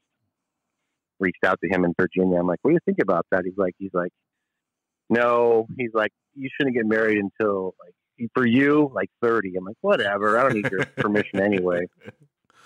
Yeah. And, the day we actually got married, which was the day of like the ceremony, which Scientology, man, they set it up. They did a big ceremony. My good friend Troy Tokens was my best man, and the very same day of the ceremony was the same day we got the authorization from the judge in LA to get married. Wow. So there I was, 14, 15, 16 years old, married, living in Scientology. Yeah, and do you take her back to your mom's house and she lives with you guys, or? No, my mom stayed in Oxnard. Oh yeah. Then, she stayed, and I jammed out to Los Angeles, right there in the Silver Lake area. Oh, word. Well, cool. Mm-hmm. All right, and then that lasts like a year or so, and how do you get excommunicated from the church? Yeah, it's a hard one. Like, how do you get kicked out of Scientology? Me, right? I just couldn't keep my pants on, is what it was. I was young, I had a lot of hormones going on, and they weren't about that. They're like, you can't sleep with other people. Gotcha. And that got me into trouble. I ended up on this thing called the Rehabilitation Project Force, called the RPF, and you had to run everywhere. And you can look all this stuff up now. It's like all, out there for everyone to see, like, all these bad things about Scientology. But while I was working there, one of the questions you guys had asked is like, what was your turning point? Yeah. For obscure music was, that's all we listened to was the radio out there, and the only station we listened to was KROQ. And Rodney on the Rock would play his show, and he played this jam from Suicidal Tendencies that just come out like a year or two before. It was institutionalized. Yeah. And I was all, what's this? Yeah. So you're hearing that in like 84, 85. Yeah. This has been early 85, late 84, somewhere around there. I first heard that song. And how do you feel about it? It's game changing. Big time.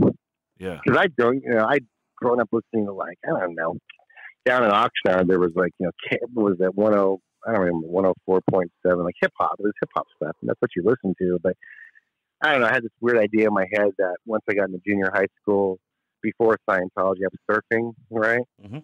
Learning how to surf. And surfers don't listen to hip hop. Surfers listen to rock and roll. Sure. So I bought like AC/DC, and I bought Iron Maiden and things like that. To be cool, right? Sure. And but there was something about hearing like that.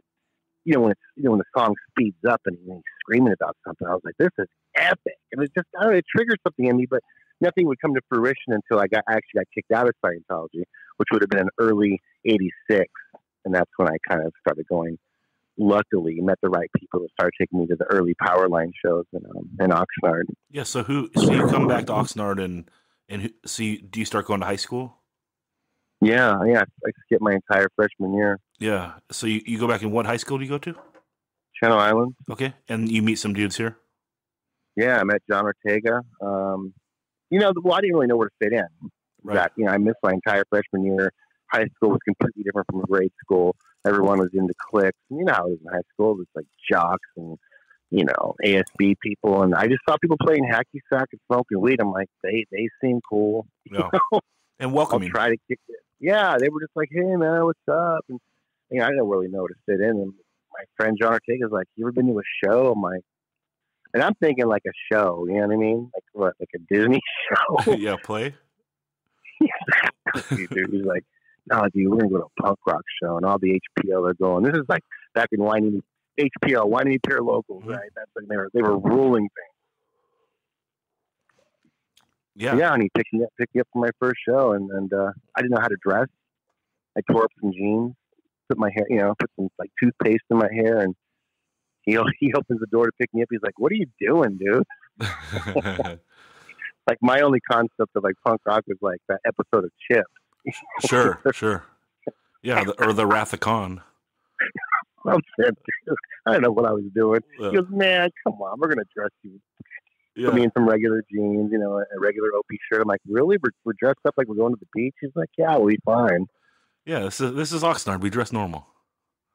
Yeah, no fashion. But so do you remember who the first show was and where was it at? It was up 800. I know the address. 800 Hobson Way. Starline Productions presents The Adolescents. It's funny. I think I still have the flyers somewhere too. Someone had posted all these pictures of these early flyers of all these killer shows that I'd gone to, and I'd taken pictures of them. Let me see if I have that one, actually. Yeah, here it is, Friday, February 6th, either 86 or 87, Adolescence RKO and Scared Straight. Holy fuck. And what do you remember about it? Well, epically, the moment was, we showed up a little bit late, so there were a lot of people in there, and I think RKO had just finished, so I kind of missed them, but Adolescence went on, and and all of a sudden, the floor erupted. Sure. Right, and I'm thinking fight. I'm like, oh my god, this is dangerous, but the fight turned into like this controlled chaos of like this circular movement, like tribal. Yeah. And that bringing that back in my head about being in Scientology and hearing that institutionalized song, and then hearing music that was like, compliment what the hell was happening on the floor. I was hooked right there. I'm like, what is this? Like, I felt at home, you know what I mean? Yeah. And it was cool because everyone was like just kind of doing their thing and slamming around, and I'd never been in it before. I stood on the outside, I didn't go in, you know what I mean? Yeah. And the song had finished, and all these dudes were high-fiving and go, yeah, man, just like old times, just like old times. And I was like, whoa, I missed out on something here. Yeah. Not knowing that, I'm second generation or third or whatever I am. But, this is like just around the time when like Ill Repute and Dr. No and Aggression, these guys had already established themselves. Yeah, it is the tail end. Like, it's just going to fall apart like right after this. Right. But you're seeing the last throes of it, which is extremely lucky, right? At least he didn't wait one more year to go approach the hacky sack dudes. Yeah, exactly. And so I was hooked right there. I'm like, this is it. This is what I'm going to do. This is what I'm about, And granted, this is the 80s, so there's no access to Wikipedia, Google, nothing. You had to rely on one magazine, which, as you know, they called fanzines back then. We had Maximum Rock and Roll, and we had 60 Miles North. And I think Fred Hammer was doing something at the time, but you got a hold of like stuff. You got a hold of records where you could, and you wrote to bands, and you sent off your little mailer, and they'd send you a little 45, and that's just how it worked. And you went to a lot of shows, the most you could, and that's just where it started for me right there. And I kept going to the shows afterwards, and Do you remember any other standout shows of that time period? Yeah, 7 Seconds was a really fucking big one. They came out and did a really good show. There was another one at the same place, the Oxnard Center. Circle Jerks that came. They did a big show, and we had some local bands like Irony had come down. Ill-Repute played that show. Then they had like this band called Excel, which was like this. Yeah, and Excel was like more like rockers, Yeah. So there's yeah, they're insane. They still rip. Yeah, totally. And then got introduced to DOA and DRI, and then all of a sudden like one of our bands local was going to play another week, Dr. No, and I'm jamming to Dr. No, and like, okay, next up is Social Distortion, and like Mike Ness at the time, this is like before Prison Bounce, he was fucked up, right? Up there, hey guys, what's up? We're Social D. This guy was like just junkied out, and I'm like, what's up with this dude, man? But I dug it, you know what I mean? I didn't really care. It was just part of the gig. And then if we weren't going to shows in Oxnard, we went down to Poranimi, and Poranimi did a big show with SNSU, the Meatmen, Blast, Corrosion, Conformity. Huge show at the Skate Palace. So it was like, we were spoiled, man. The bands were coming in, and people were organizing it. Yeah, did you go up to Santa Barbara at all and check out that scene? Yeah. So I got lucky enough, like I was saying before, that time we got cut off, and a flyer had somehow made its way down in this area. And the flyer said, the Ramones and RKL. And I was like, oh, shit. I missed RKL that one time, right? The Ramones are old, but they were still, like, all original members. And I was, like, showing this to, like Brad Smith and Pika and Forrest. I'm like, we got to go to this show, you guys. And they're like, why?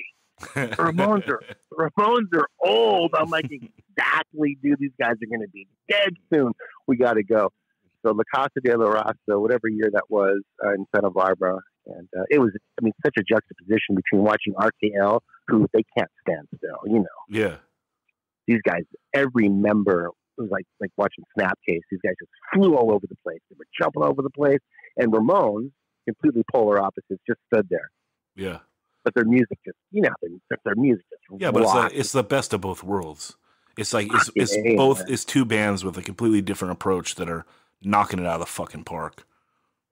Totally, the show was excellent. You know, and I'm completely young at the time, just a lot of energy to just like do my thing. But I was just tripping on the Ramones. I was watching Joey up there, just you know, and I was like, and the crowd's going crazy, and they're just standing there playing this like fucking cool music. So it was only like later in life, I'm like, damn, I really scored seeing that show. Yeah, that's amazing. Yeah. But I think, I think I think almost everyone in Ramones is dead. I think everyone in RKL is pretty much dead. I think I could be wrong. Yeah. Fuck.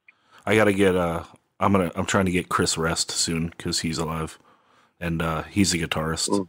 And then the bass player that came in later, he's around. So okay, yeah. Right. So yeah, Chris Rest, come on the pod. I've been trying to get him. We've been phone tagging for like 3 months. Anyway, so around this time, you decide to stop being just a fan, and you want to participate and do your own band.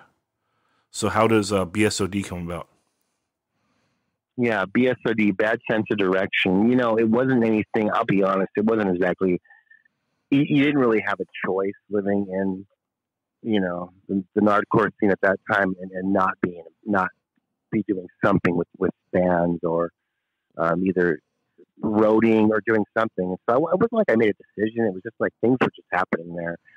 I ran into a friend of mine I'd gone to shows with, Pika. He played drums. I happened to run into a guy named Eric Vera who played guitar. I ran into somebody else who did something, and before you know it, we're like, well, let's jam. You know, I don't play anything. I'm like, well, I'll sing or scream, whatever you want me to do. And we had a garage, so there was our studio. You know, we had musicians, we had electricity, and we went for it because that's what you did. Sure. You know, living in that area, man. People, there was skating and surfing was going on, but no one like kicked at the YMCA or did anything like, you know, extracurricular activities. We were like, you know, who's doing what? What band are you in? Right. What do you play? Are you guys jamming this weekend? Okay, cool, because there's all these shows going on, and we want to get up there too. So it was kind of like this forced, but a good force, you know. And so BSOD started, and that was the very first band. And we played this one show, I guess you could call it a show. It was really a house party in Pika's garage, you know, where we covered a couple of aggression songs. And that night, we invited like people from Ventura to come down, guys who were in SRA, Irony. We invited Mark Hickey and Henry Knowles to come, and I said, hey, look, man, we cover like one of your songs. So I don't know if that's okay or not. I just want to get your permission. These guys were like, oh my God, hell yeah, man, go for it. So there we were, like with members of Aggression, and we're covering like Rat Race, right? And then like Maury, who's like in, you know, Joe's band now with oh my God, Joe's gonna kill me. I forgot the name of his band. Out of Trust. Out of Trust, right? He was like a little kid back then, and this party just raged in this garage. People hanging from the rafters. We're playing Rat Race. Aggression's there. The dudes from like, and you gotta remember, like Ventura and Oxnard was having like a conflict for whatever stupid reason, but this kind of unified it, you know, because we were learning about how important unity was from like the Stern brothers, you know. Sure. Yeah. Sure. Wow. Yeah. Well, so there was a little schism, and you invite them, and then it's like beef is squashed. Like, I want you to be a part of our scene. We knew we were all part of something. Yeah, and we had to stop seeing. Too small to beef, right? Yeah, come on, geographics. Really, that's going to separate us. But I think there was some little bit more to it. There was a kind of a racist thing, kind of like happening with certain people that influenced other people, that caused problems with our people. You know, let's be real. Nardcore was like this melting pot of like, I don't care who the fuck you were. Oh, you're Chinese. I don't care. You Filipino? Great. You play? You know, so when you go to Ventura, it's like, are you white? Whoa, okay. Yeah, well, Oxnard, I was looking up the demographics the other day. It's like 75% Latino, you know, or more, Yeah, or more. So, you know, and I don't want to put all of Ventura in that category. You know, there were just certain people. You know, and I don't need to bring up any names, but they had influence over people. You know, and that's what caused a lot of conflict. So there's this particular party helped like break that, and before you knew it, just more and more shows were happening. We go to Ventura to support them. You know, and well, it's hard to be white power with a bunch of Samoans in a garage. Tell me about it. You know what I mean? put your hand down. Cool. And I never really understood it. You know, being a young person, being kind of naive myself, I never really understood why politics mattered in music as much as we, you know, sung about it. But like, what's the point of like, you know, Sieg hailing in the middle of the pit? Like, what does that have to do with like what we're screaming about over here about not being able to tie your shoe and you're drunk? I don't know. It never clicked with me. No, because everyone in the four walls is like already a freak. So like you need to come together. You have something in common, you know, that is not understood by the outside. And so to create barriers like within when you're already like a group of outcasts, why would you want to create more barriers? Exactly. And I'm really proud of like the scene that we grew up in because we were embracing like, you know, punk rock culture the best that we could. We weren't the old school punk rockers of the 70s. You know what I mean? We all had homes. None of us were homeless, something like that. But we embraced that ideology of like, you know, do it yourself, you know, buy kids for kids, you know, fuck the 9 to 5, man, do something for yourself. It was cool. It was like a movement, you know, and our songs reflected that. But I believe, you know, there were other bands like Disordered Youth, who I roadied for a long time before I started doing my own thing. And they were like more of like, I don't know, singing about whatever, maybe like stuff about the beach, right? Or surfing or whatever. And Aggression did the same thing, you know, but I'm not saying that our band did a bunch of musical stuff that, you know, really made the political sense. It was just, we were having fun, you know what I mean? We were just having fun. Yeah, and it's good to grab onto something you care about and take it seriously. Yeah. We were in the right place at the right time is what it was, but we didn't know it. Yeah. You know, we didn't know that it would continue. We just thought, you know, we're being kids is what we do. None of us had jobs. Yeah. Well, it's funny you say that, you know, you didn't know it would continue because this generation is really like the most important generation of holding it together because you guys are kind of the ones that hold it together during the dark days because when all the bands kind of go away or go a little more dormant or change right around this time, like 87 to the early 90s when there's a resurgence, like you guys do like keep it alive and keep it going. Yeah. But of course it's not planned. It's not planned when you're a child. Exactly. We didn't know.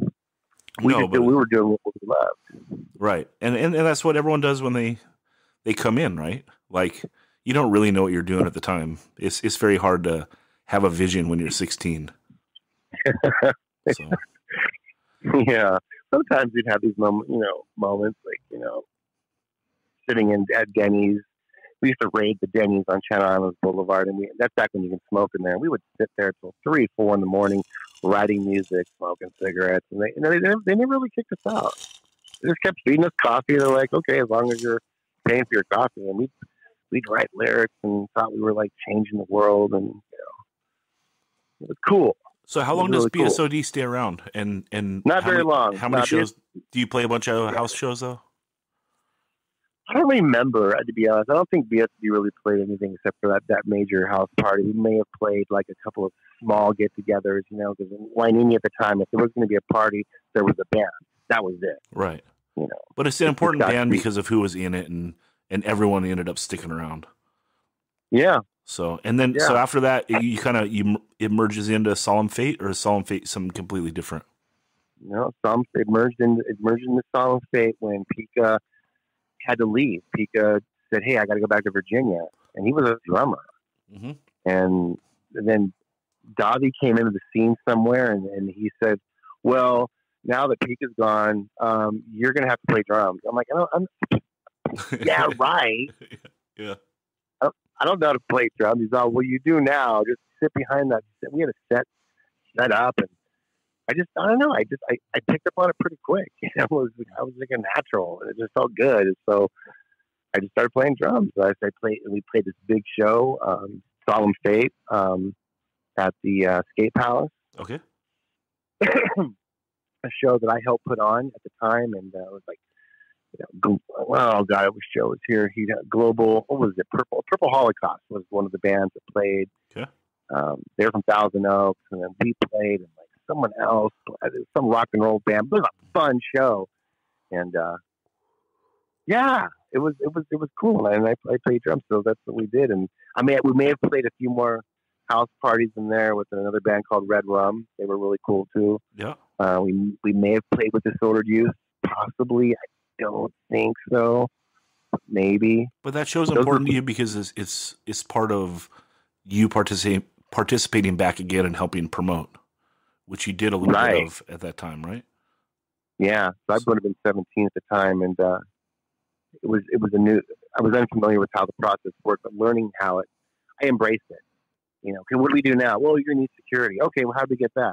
Like, nothing really held you back. How it is, like, when you're an adult, and you have, like, doubts about things, and someone says, hey, you should do this. You're like, well, nah, I can't do that, because when you're 17 and in the scene, and you're into it, nothing stops you. Sure. Well, how do we get a hold of this band? Well, I don't know. Well, give me I'll find a way. Well, you can talk. Yeah, I'll talk to them. You know what I mean? Well, how are we going to pay? We're going to find ways. We're going to find a way to get the money to rent. We're going to make it happen. Right? The do-it-yourself attitude. Fuck it. We don't need corporate America backing us. We don't need this stuff. We're going to do it somehow and make this happen. For sure. And Laurel Jones, rest in peace. Joe Rivas had dated her at one point.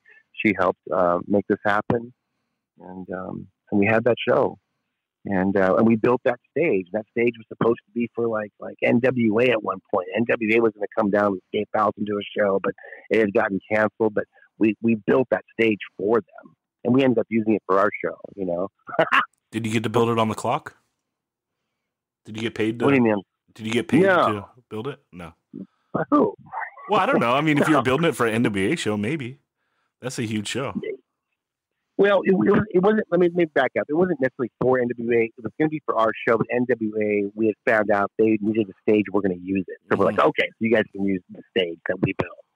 All right.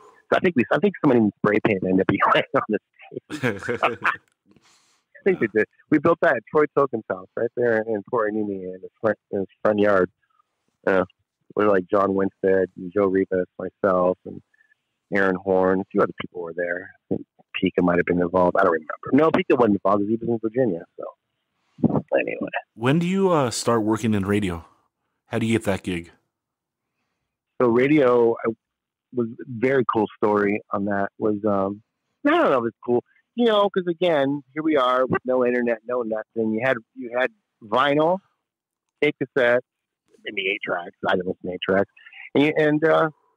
And what mediums could you have? And I came across a station, maybe a flyer had been passed around.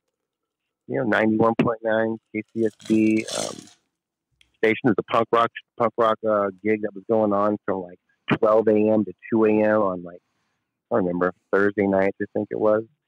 I'd listen to this guy's show on my little radio, a little boom box in my room. And he's like, if you guys want to hear anything, you can call in. I was like, oh, right. So I called this guy, and his name was Doug Graves. Probably wasn't his real name. That was like his little stage name thing. And I called this guy so much, he finally just invited me up there. He's like, you want to just come up to the studio and just hang out and pick music? I'm like, are you kidding me? Yes, I do. Yeah.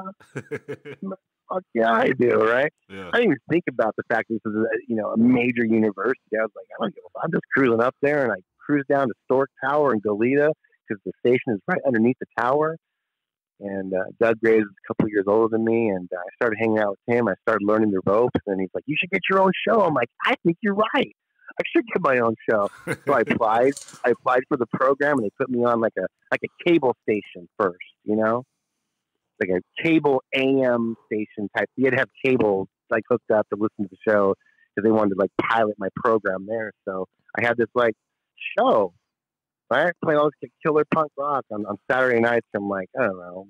No, it was on Sundays. It was on Sundays. And I actually saw some of those recordings too. My voice sounds really funny, but yeah, so I started doing shows up there, and everything was going good. And they were talking about like promoting me to the FM station. And I had this really good idea about, I thought it'd be cool, like bring live bands in from the Nard or wherever and play live. Yeah. You still there? Yeah. I'm here. Okay. Yeah. So You're the guest, man. I'm trying to let you talk. Oh, okay. Sometimes I need to shut up because I think I talk too much. But that's great. Anyway, so that was happening, and I'm like, yeah, I'll do the FM station. And then, being young, we drank a lot, we partied, and there was a big party in Alta Vista one night. Not the night that we had played. There was one night that we had played. It was a great, great time. But I don't know. We were just walking around Alta Vista, and I dropped some acid, and a bunch of us did, and we drank, and I had this great idea, quote unquote, to bring 20 people back to the studio so I could show off and tell them where I worked. Yeah. And there were some people there who, I don't know, they weren't cool, man. They came in the studio, they stole a bunch of CDs. I guess at the time there was some construction going on out front of the studio, and someone like took a paintbrush and painted like a swastika like on the grounds there. Jesus. Just not cool. So it didn't take long for the university to find out like who was it. You know what I mean? And I had to answer for all those charges. I had to do restitution. I cleaned up. I ended up going to jail for it for a little bit to pay some of the stuff off. But wow, you went to jail for it? Well, because they couldn't pay they want to press charges. They pressed some charges. Sure. Yeah. It's pretty gnarly. I mean, if it's on a college campus. They weren't digging that at all. Yeah. Yeah. But that was a really cool time because I'd learned how to like do commercials, and there was like a lot of different shows I can get into. There was a place called Moggs, Xenon West, would later be something else in Ventura, like a venue, right? They always have shows. Yeah, Moggs, which turned into Nickelbees. Nickelbees, thank you. Yeah. So there was a dude named Guy that like ran the place. I guess he was the owner or the manager.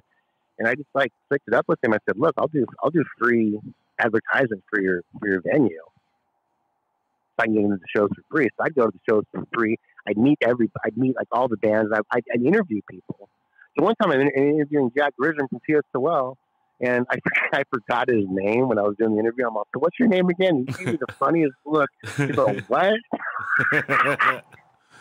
Yeah. And the point of the interviews was I don't really know where I was going with that. I guess I was trying to design or develop early podcasting right back then. Sure. But it never turned into anything because the university was like, you can't come on our campus anymore. Yeah. That's wild. So Clenched Fist starts in what, 94-ish? Yeah, that would be right around that time. What's happened? Yeah, so I had gotten way more into narcotics to the point where I was selling. Unfortunately, started selling drugs. I got raided. I got arrested. I did time for it, and I got out. I had nowhere to go. And Forrest Lorenzana took me and was like, "Hey, man, you can live here with me and my dad and everybody." And Forrest had never stopped playing music, And slowly but surely, man, his intellect, and his ideas, and the way he could play guitar and the lyrics. I'm like, this is beautiful stuff, dude. Yeah. Yeah, man. Yeah, we totally he kept saying we can put this together. I'm like, and I felt like this is great. I'm a part of. He's like, I want to introduce you to Donovan Coffey. And I'm like, who's Donovan? And he's a really good drummer and a good friend of mine. He used to be in the Coast Guard, but he's out now. I'm like, okay, I'll meet him. Like, what's up, dude? And we started jamming. And I honestly, Zach, do not remember where we even practiced. Those guys can answer that. I don't remember. Sure. But we came up with the name, we came up with the logo, and we just started going for it, man, making flyers, making shirts. And we couldn't really afford to make stickers, so we'd make these little flyers that we could just pass out to shows. We'd go to shows and pass out our little flyer of our band. Sure. And some kids are like, is this a sticker? We're like, no, they're all, what the fuck? And they're on the ground. I pick it up off the ground. Asshole. Yeah. It's fucked up. And, yeah, so we I don't know, but you know what? The sad thing was I couldn't really stay clean, right? I kept dabbing, in the drug world and playing with Clenched, and so that eventually got the best of me, where I just kept violating probation. I had to end up like doing more jail time. But before all that had happened, we managed somehow to get a recording in that we did up in Santa Barbara. Okay, so you record with John Lyons at the living room? Correct. Okay. And I was like messed out most of the time I was up there, to be honest. So it's kind of sad because I don't remember a whole lot of it, but I just remember like I was sweating a lot. It was hot up there, and the studio was warm. Well, you probably also recorded in about 3 hours, so I don't think you have to hold it against yourself for not remembering. Yeah, you're probably right. I think we were like in and out of it between like 8 a.m. and like 1 when we were done. Yeah, because what you would do is you wouldn't take that long to set up. He'd get the sound, and then you do all the music live, and then you just do the vocals after. And so you guys were a tight band. It's all like, everyone's been playing 10 years at this point. You're basically professional musicians. And, you probably jammed all the time, right? So you probably went and knocked it out in a couple takes and then just went and did vocals and you're out of there by 1, like you said. All I know for me, and it's unfortunate, but I remember being at the studio thinking, I can't wait for this to be over so I can get back to Oxnard and score. Sure. Which sucks because I really remember them going, okay, Robert, ready for your vocals? I'm like, okay, great, let's do it. I have somewhere else to be, which is sucks thinking about it at the time. It was like, someone paid for that. I don't remember paying for it, and I knew that someone was put together a compilation, the Localism compilation. But I didn't know how any of the logistics behind that happened. I just showed up, man. The magic was done behind the scenes. It's like, honestly, it was like Donovan and Forrest and Maury. I mean, I guess they were holding it together because I wasn't. But I was there. Yeah, you're on the recording, so that's a win. Here I am. And you killed it. I mean, you went in and killed it. The vocals are great, and thank you. This episode is about Stu's comp, and you got the title track. He named the comp Reflections. That's so awesome. Yeah, it was such a fun song to like sing. It was really fun. I enjoyed most of the music, and again, not to blow smoke up Forrest's ass, but the guy just had a certain style. Like it was guitar playing, and then with backed up with like Donovan, like the way he hit his drums, it felt good. Like I was up there enjoying the music, like not just like, oh, I'm in a band and what they want to do. No, we felt it. We felt the music. It was beautiful, and I wish we could have kept going with it, man.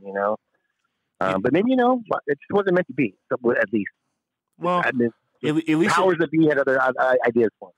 Yeah, and at least it got documented, right? Because there's plenty of great bands, that you can remember in your history of punk rock that you saw live, and you have nothing to like play to someone to be like, this band really was great.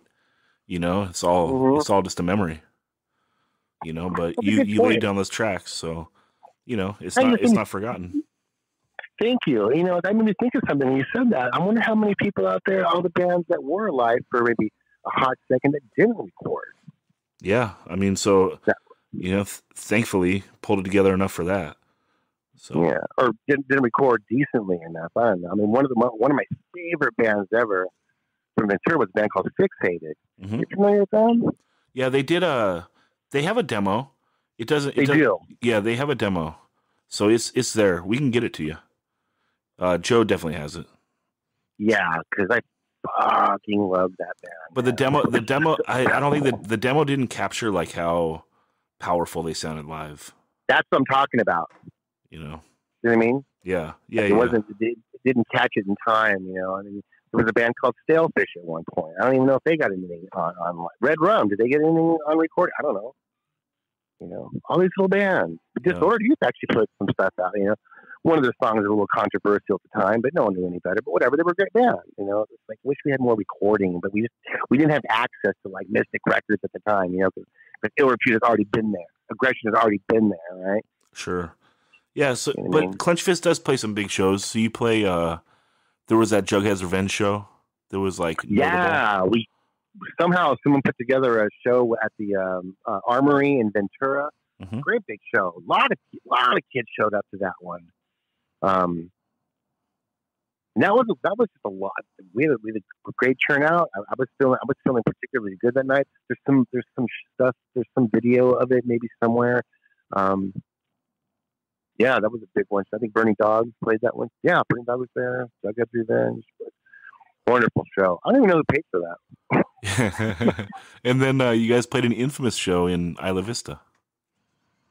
A what show? An infamous show. Wasn't this the Riot show? Yeah, it was. That was really intense. You know, and anytime anyone who's listening has been to Isla Vista back in the day, or even now, the place goes off. You know. Yeah. So let's set the story up, Rob, because this is the story that we're gonna finish on, because then it picks up after this. All right. Well, I mean, we'll take time to wrap up, but Isla Vista, for people that don't listen, because our listeners are from all over the country and there's some international. This is it's like the neighborhood outside of UCSB, the University of Santa Barbara, and there's basically like a neighborhood where all the college kids live. So it's a bunch of like, you know, frats and college dudes and sororities, and it can get wild because it's a bunch of 18 to 22-year-old drinkers, you know, on the weekend, and then you have all these people coming from all over because they know you can go to Isla Vista and get wild, right? Absolutely. Yeah.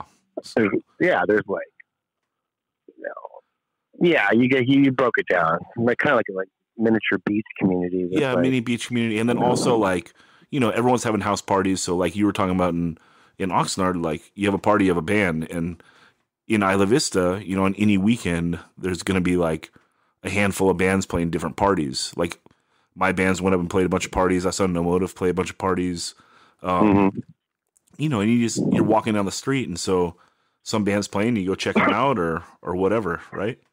So so Clenched Fist and who else? You get a show at some house, and someone organized it. Someone knew somebody. Yeah, is how it worked out. I was never quite involved in like getting the details. I was told, yeah, hey Rob, we're gonna go play a show. Let's go.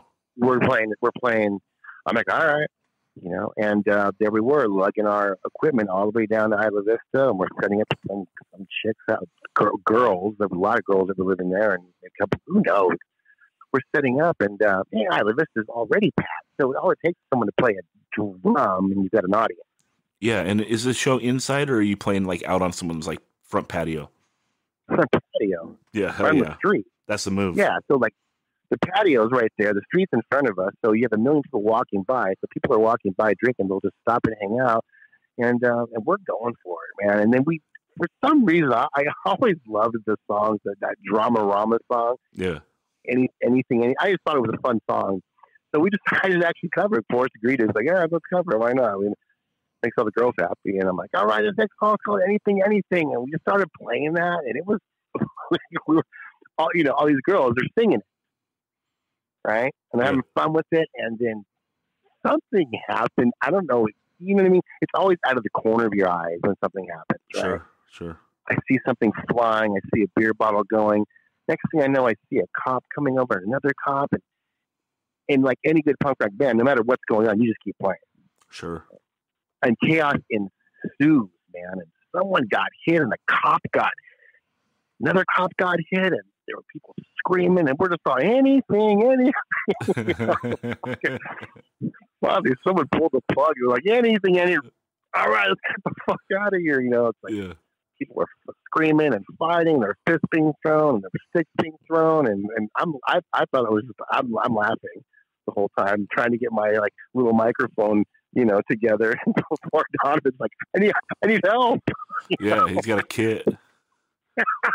Gigantic drum set to break down. Yeah. I don't remember how. I do not remember the rest of the night. I don't know how we got out of there, and here I am years later talking to you about it. But it was a riot, man, for sure. Yeah, to be young, right? There were a lot of people that you could probably talk to that were more familiar with exactly what happened that night. But nah, the story's been told. I just, that's the fun thing about the pod is I don't get sick of hearing the stories, and you know, people that tune in. It's like the same, I think, because what it is everyone painting a different angle of a story, right? We all remember things different, and we all put things in different context. So exactly, That's what makes a good story. Yeah. I love it. One of the Clenshaws, John Clenshaw, or his brother, was definitely involved. I remember seeing his face there. No last names. No, I'm just playing. Yeah. But no, so that catches us up, so I can put the other in. I'll edit this, okay. And man, I'm sorry that happened. I'm sorry that you were the victim of the Nard curse, but maybe it's an honor. Shit happens. Hey, throw it out there. I'll be the victim of the Nard curse. Bring it on, shit. Yeah.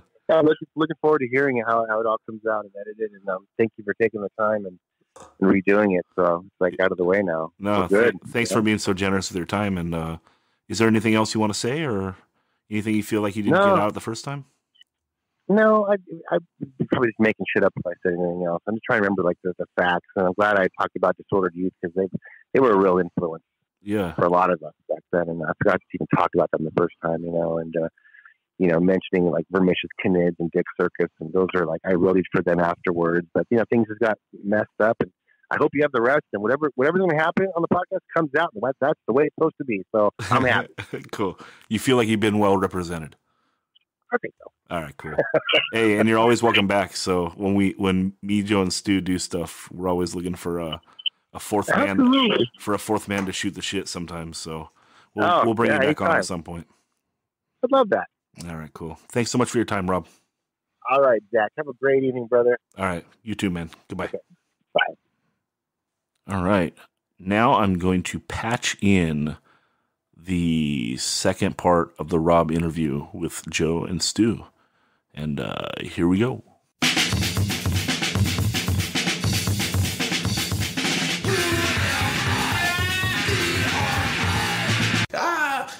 Bring on Rob Calvert. Here we go.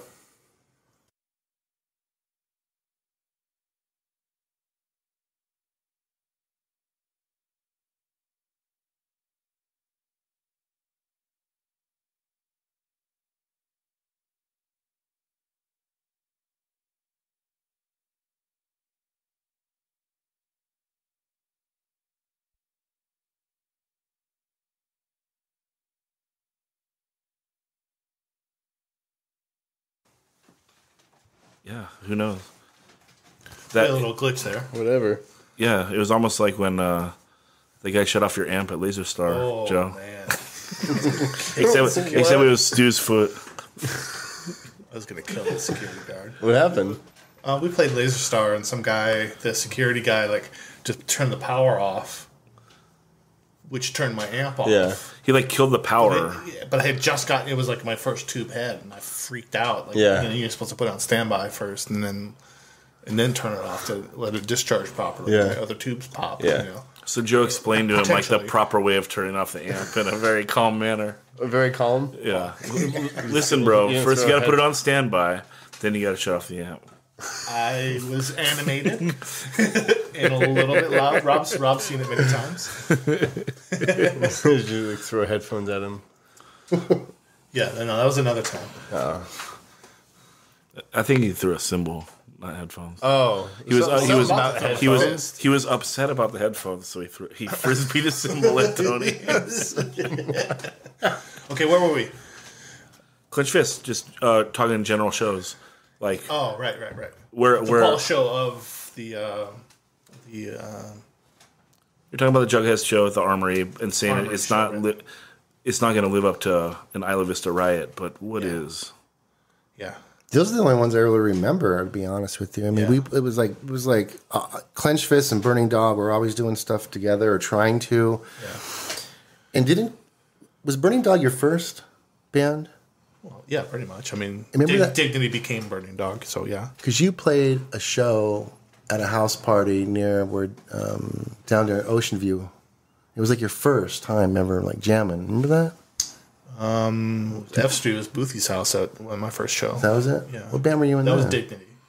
Dignity. Which was Keebler, myself, so Dean McCarty. What year is that? That was 88. Holy crap. 89. I don't know. 88. Okay. See, I'm getting my dates all mixed up. Yeah. But Clenched Fist, we didn't stick around too long. I mean, we ended up doing the the Reflection song that ended up being on the Localism album, And we were real big on doing our own merchandise. You know, we'd make the shirts in Forrest's oven. Yeah. You know, and we made our stickers, and we'd go to all these shows. And there was this one venue that was right off the freeway where now they're like Deja Vu, Horse Shacks. Yeah. Whatever. We'd hang out there and just give out, you know, our stickers and stuff. And the problem was with me is I just couldn't. I was on probation, right? So like I couldn't be around alcohol. I couldn't be around this. So I was constantly going to jail for like probation violations. So that just kind of caught up with everyone. And I'm like, Rob is obviously not down to like, you know, put this thing together. And it was too bad because it was like, you know, the song was getting some popularity, and I couldn't keep things together. And so I was like, I was out right around 96. Yeah. Well, it's a killer song. Yeah. So can't take that away from you. Yeah, there were some fun times. I wish we could have done more with it, but you know, things went on, and Joe did a bunch of stuff, and stuff happened. But Yeah, well, everyone's gonna hear the song because this episode we are going through Stu's comp, the Reflections cassette compilation. Do you have a label? exciting. FTK Records. FTK Records? For the Kids Records out of Port Hueneme. Cool. So yeah, Fun. everyone's gonna hear it, and it's the title track. There it is. That's pretty sick. Yeah. Got Nowhere Fast and Reflections on there. There we go. Yeah. Yeah, I love Reflections, but I mean, Donovan's just got some powerful drumming on that song. Yeah, the toms. Yeah. And if you actually go on YouTube, there's a video of that song of me singing that song. If you want to see me like completely drunk, but we jammed it. Yeah. Yeah, and you get a chance to see Henry Knowles at some point in the video that Joe Rivas uploaded for us. Yeah. So if you go to my YouTube channel, which is Burning Joe YouTube, there's all sorts of live recordings from what was the name of that bar? El Tapatio? Or No. The Camelot. Camelot Room. Oh Yeah, shit! yeah. I played there. Yeah. With Against All Odds. We were all underage, so we had to show up and set up and then leave. Yeah. So there's a whole bunch of there's like 2 or 3 different Burning Dog shows on there, and one Clenched Fish show, and Clenched Fist played the Camelot Room. Yeah. Sick. You can actually type FAY. in Clenched Fists on YouTube, and that video pops up. That Camelot show. FAY with Justin singing. So before Dave took over, Some Last in Line. Last in videos, Line too. too. So, yeah, and that would have been around 95, right? 95 for that. I'm gonna say it's 95. Yeah. And then, Our friend Richie had worked at this bar that his aunt owned. I think he still works there. And he's like, "Hey, bring some bands and play this thing." So we just show up, and you know, it was 6 wonderful. bands. Yeah. He gave us free beer. The first show he gave us free beer. That was the deal. And then after that, he never gave us free beer anymore. But he brought us sandwiches and stuff. Yeah. Yeah. It was a fun time. 95 was really cool for me. Also, like, at that time, I was also kind of, like, roading, sort of, for, like, Vermicious Knids and Dick Circus at the time. And they were doing stuff out. They were always getting killer shows out in, like, Santa Monica at cool venues. You know, and Thought Festival was still around doing their thing at the Just a time. bit, yeah. Yeah, so I would, like... Because Pico was really focused on FAY at that time, so... So as opposed to, like, not always focusing on Clenched Fist, but always, like, helping out other bands. That's just what it was. You just hung with bands. It was a and- community. Yeah, totally. Yeah. So let's talk a little bit of positivity because you got sober. Yeah, You want to talk about that? if you want. Well, it's part of your life, right? So let's talk about it. Yeah, you know, it was a trip because, like I said, in 1994, it all ended, man. I had a gun in my face from the Oxnard Police Department. They raided the house, and they're like, "You're done." And they found a bunch of dope, and I was like, "That's it." And unfortunately, it would be another couple of years before I actually kind of grasped like being clean. You know, I went through a lot of trials and tribulations, you know, through Clenched Fists. And I was just trying to like maintain the band, but like I'm not a dope fiend. Except when me and Donovan would get together, it'd be a wreck. You know, Forrest was like, "You guys can't do that here." We're like, "Fuck you, dude." So you guys fucking high, rock and early, you know? No, man. No. What are you talking about? Yeah. And I worked for this this agency. Well, I can't say I worked for them. Our friend had a stripping business, and she had this place out down by Market, way past Salzer's, and you know, men would come in and get massages, and And she let me and Donovan like kind of hang out to be like security after hours. And Donovan would set his drum set up in the back, and we just like rail it up in there, just just high as fuck. And Donovan would play drums like all night, and we'd light the candles, and I would like sing stuff, and he'd play drums, and we were just sweating. So epic.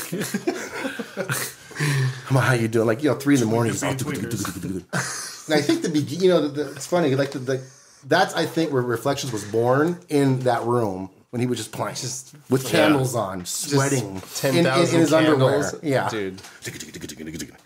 Dude, I think I got something here, bro. He was he has that deep guitar. Why, yes, you do. Yeah. Yeah. So that went on for a while, and then finally, I was doing another violation of probation. I was in work furlough in Camarillo, and I brought drugs into, a correctional facility, and they busted me in the facility with drugs. They're like, "You're going to prison. You are done. Bringing drugs into our facility, you're done." And luckily, I ended up going to court. I found a judge who was lenient and said, "No one's ever offered this guy a program." And I said, "That's me, man." And my clean date is September 12th, 1996. I haven't used drugs or alcohol in 23 years. Yeah, shout out to that judge, huh? So, yeah. Thank God. People need to get treatment. It's it's an illness. It's fucked up. Yeah. You can't be incarcerating everyone that fucking does drugs. It was a big win for me, but at the same time, it was kind of bittersweet because the people who I wanted to hang out with was my music scene, but my music scene was like almost toxic for me at the time. Sure. So I was trying to like figure out like, should I get into the recovery group, and do I want to Forrest would take me to NA meetings. Mm-hmm. He was cool like this. "I'll take you, and I was just trying to get to know people, but slowly I was moving away from the scene, the active scene, because I was trying to get clean and just find my place, And now that I've found my place, things have been, thank you, Joe, for keeping the scene alive, and Stu, and you guys doing what you do, because now there's like a reemergence, and thank you for doing your podcast and bringing all this stuff together. So it's like, I'm older now. Fuck, I'll be 50 next. I'll be 50 this year. What Sick. the fuck? R.I.P. Hardcore R.I.P. Joe, what year did you get clean? I got clean about Same 6 year. months before Rob. Okay. Yeah. And did you guys lean on each other at all? Not the first 4 years. Joe embraced the whole straight edge thing, which I was like, what's all that about? See, I knew what it was about, but I wasn't. Rob took meetings, and I took straight edge and tried to make that my thing. Yeah. And it didn't. I mean, I stayed clean, but I was a fucking mess. Where his life was getting better, and he got a job, and it was, he had all these things stacking up. He got a car, and he got this, and he got that. Right. Not that material things are important, but they are important at the same time. Right? They can be notches of success. Vehicles to. And my life was just getting more and more fucked. Yeah, I was fucking angry all the fucking time, and there was just all this stuff, and then whatever girl at that time left, and then I was ready to fucking use again, and I called him. He didn't answer, so I left him a message. But I was me and Mitch, my friend Mitch, were ready to go get liquor. I just wanted a drink. And as I'm locking the door to the business I worked at the Daily Grind, the coffee shop downtown. I'm locking the door, and the phone rings, and I said, "Oh, hold on a second." I unset the alarm and answered the phone, and it was Rob. I told him what's going on. I said, "I'll be there in 5 minutes." Hey, Sick. How about that? And everything changed. Yeah. I'm still angry, but not the same. Yeah. So you can be in hardcore and not be straight edge, but also not use drugs. So it's possible. And if you do use drugs, that's okay too. That's your thing. Do it. yeah, more power to you, man. If you're like out there having a good time, go for it. But if your life is unmanageable, if you're fucked up, there are ways out of that. So just throw that out there. Call Rob. Yeah. We'll put his number on here after, just for the Patreons. If you need a sponsor, smash that Patreon. You can get Rob's number. So on the I'll sponsor you. I want to say this again on the Patreon. You're gonna put the love line thing that I sent you. Yeah. I think that's the whole clip. Yeah. Yeah. Okay, I think that's a good move, right? So Yeah, for sure, Okay. for sure. And you've heard the Loveline clip, Several times. Yeah. Yeah. and done completely out of resentment. Yeah. Near the back. Okay, good. So, No, that's great. fuck Ricky. Yeah, Rattler. maybe we can have him set that up like a separate record. Yeah. Just to set up why. Yeah, he yeah. did that. For sure. Let's do that. Yeah. That's great. I think that'll be awesome. I think we've covered all your music and stuff. Anything else you want to talk about? No, it's all. I mean, like I said, it's a blur. It's the jumble of like. I need you to go. What happened in '88 and '93? Okay, because there were some weird years there. Yeah. And all I can really remember about the early scene, like I said, I'll reiterate, was mostly it was like house parties. Like whose house are we going to, and where can we set up? Yeah. And you didn't have a party in Wainimi or Oxnard unless there was a band. That's just how it was. Yeah. Yeah. Wow. Someone set up. Yeah. Well, that's why we're doing this. Is everyone's painting a little piece of the picture. Yeah. You know, is no one can remember everything. Jesus. You get enough people though, that picture becomes more bright. Sure. Right. Yeah. Rager. Very poetic. Well, thank you. Thank you very much. You put it together. Do you feel like you've been well represented? Joe, have I? I don't know. Have you? I don't know. I'll be driving going, oh, I should have said that. Oh, you will. Yeah, For you sure. will. Trust me. definitely. Those motherfuckers, they edited that part out. No edits. We don't edit. Thank you for having me. It's been an honor. Seriously. Yeah. Yeah. Thanks so much for Ron. coming. Thank you. Appreciate it. Love you, dude. Love you.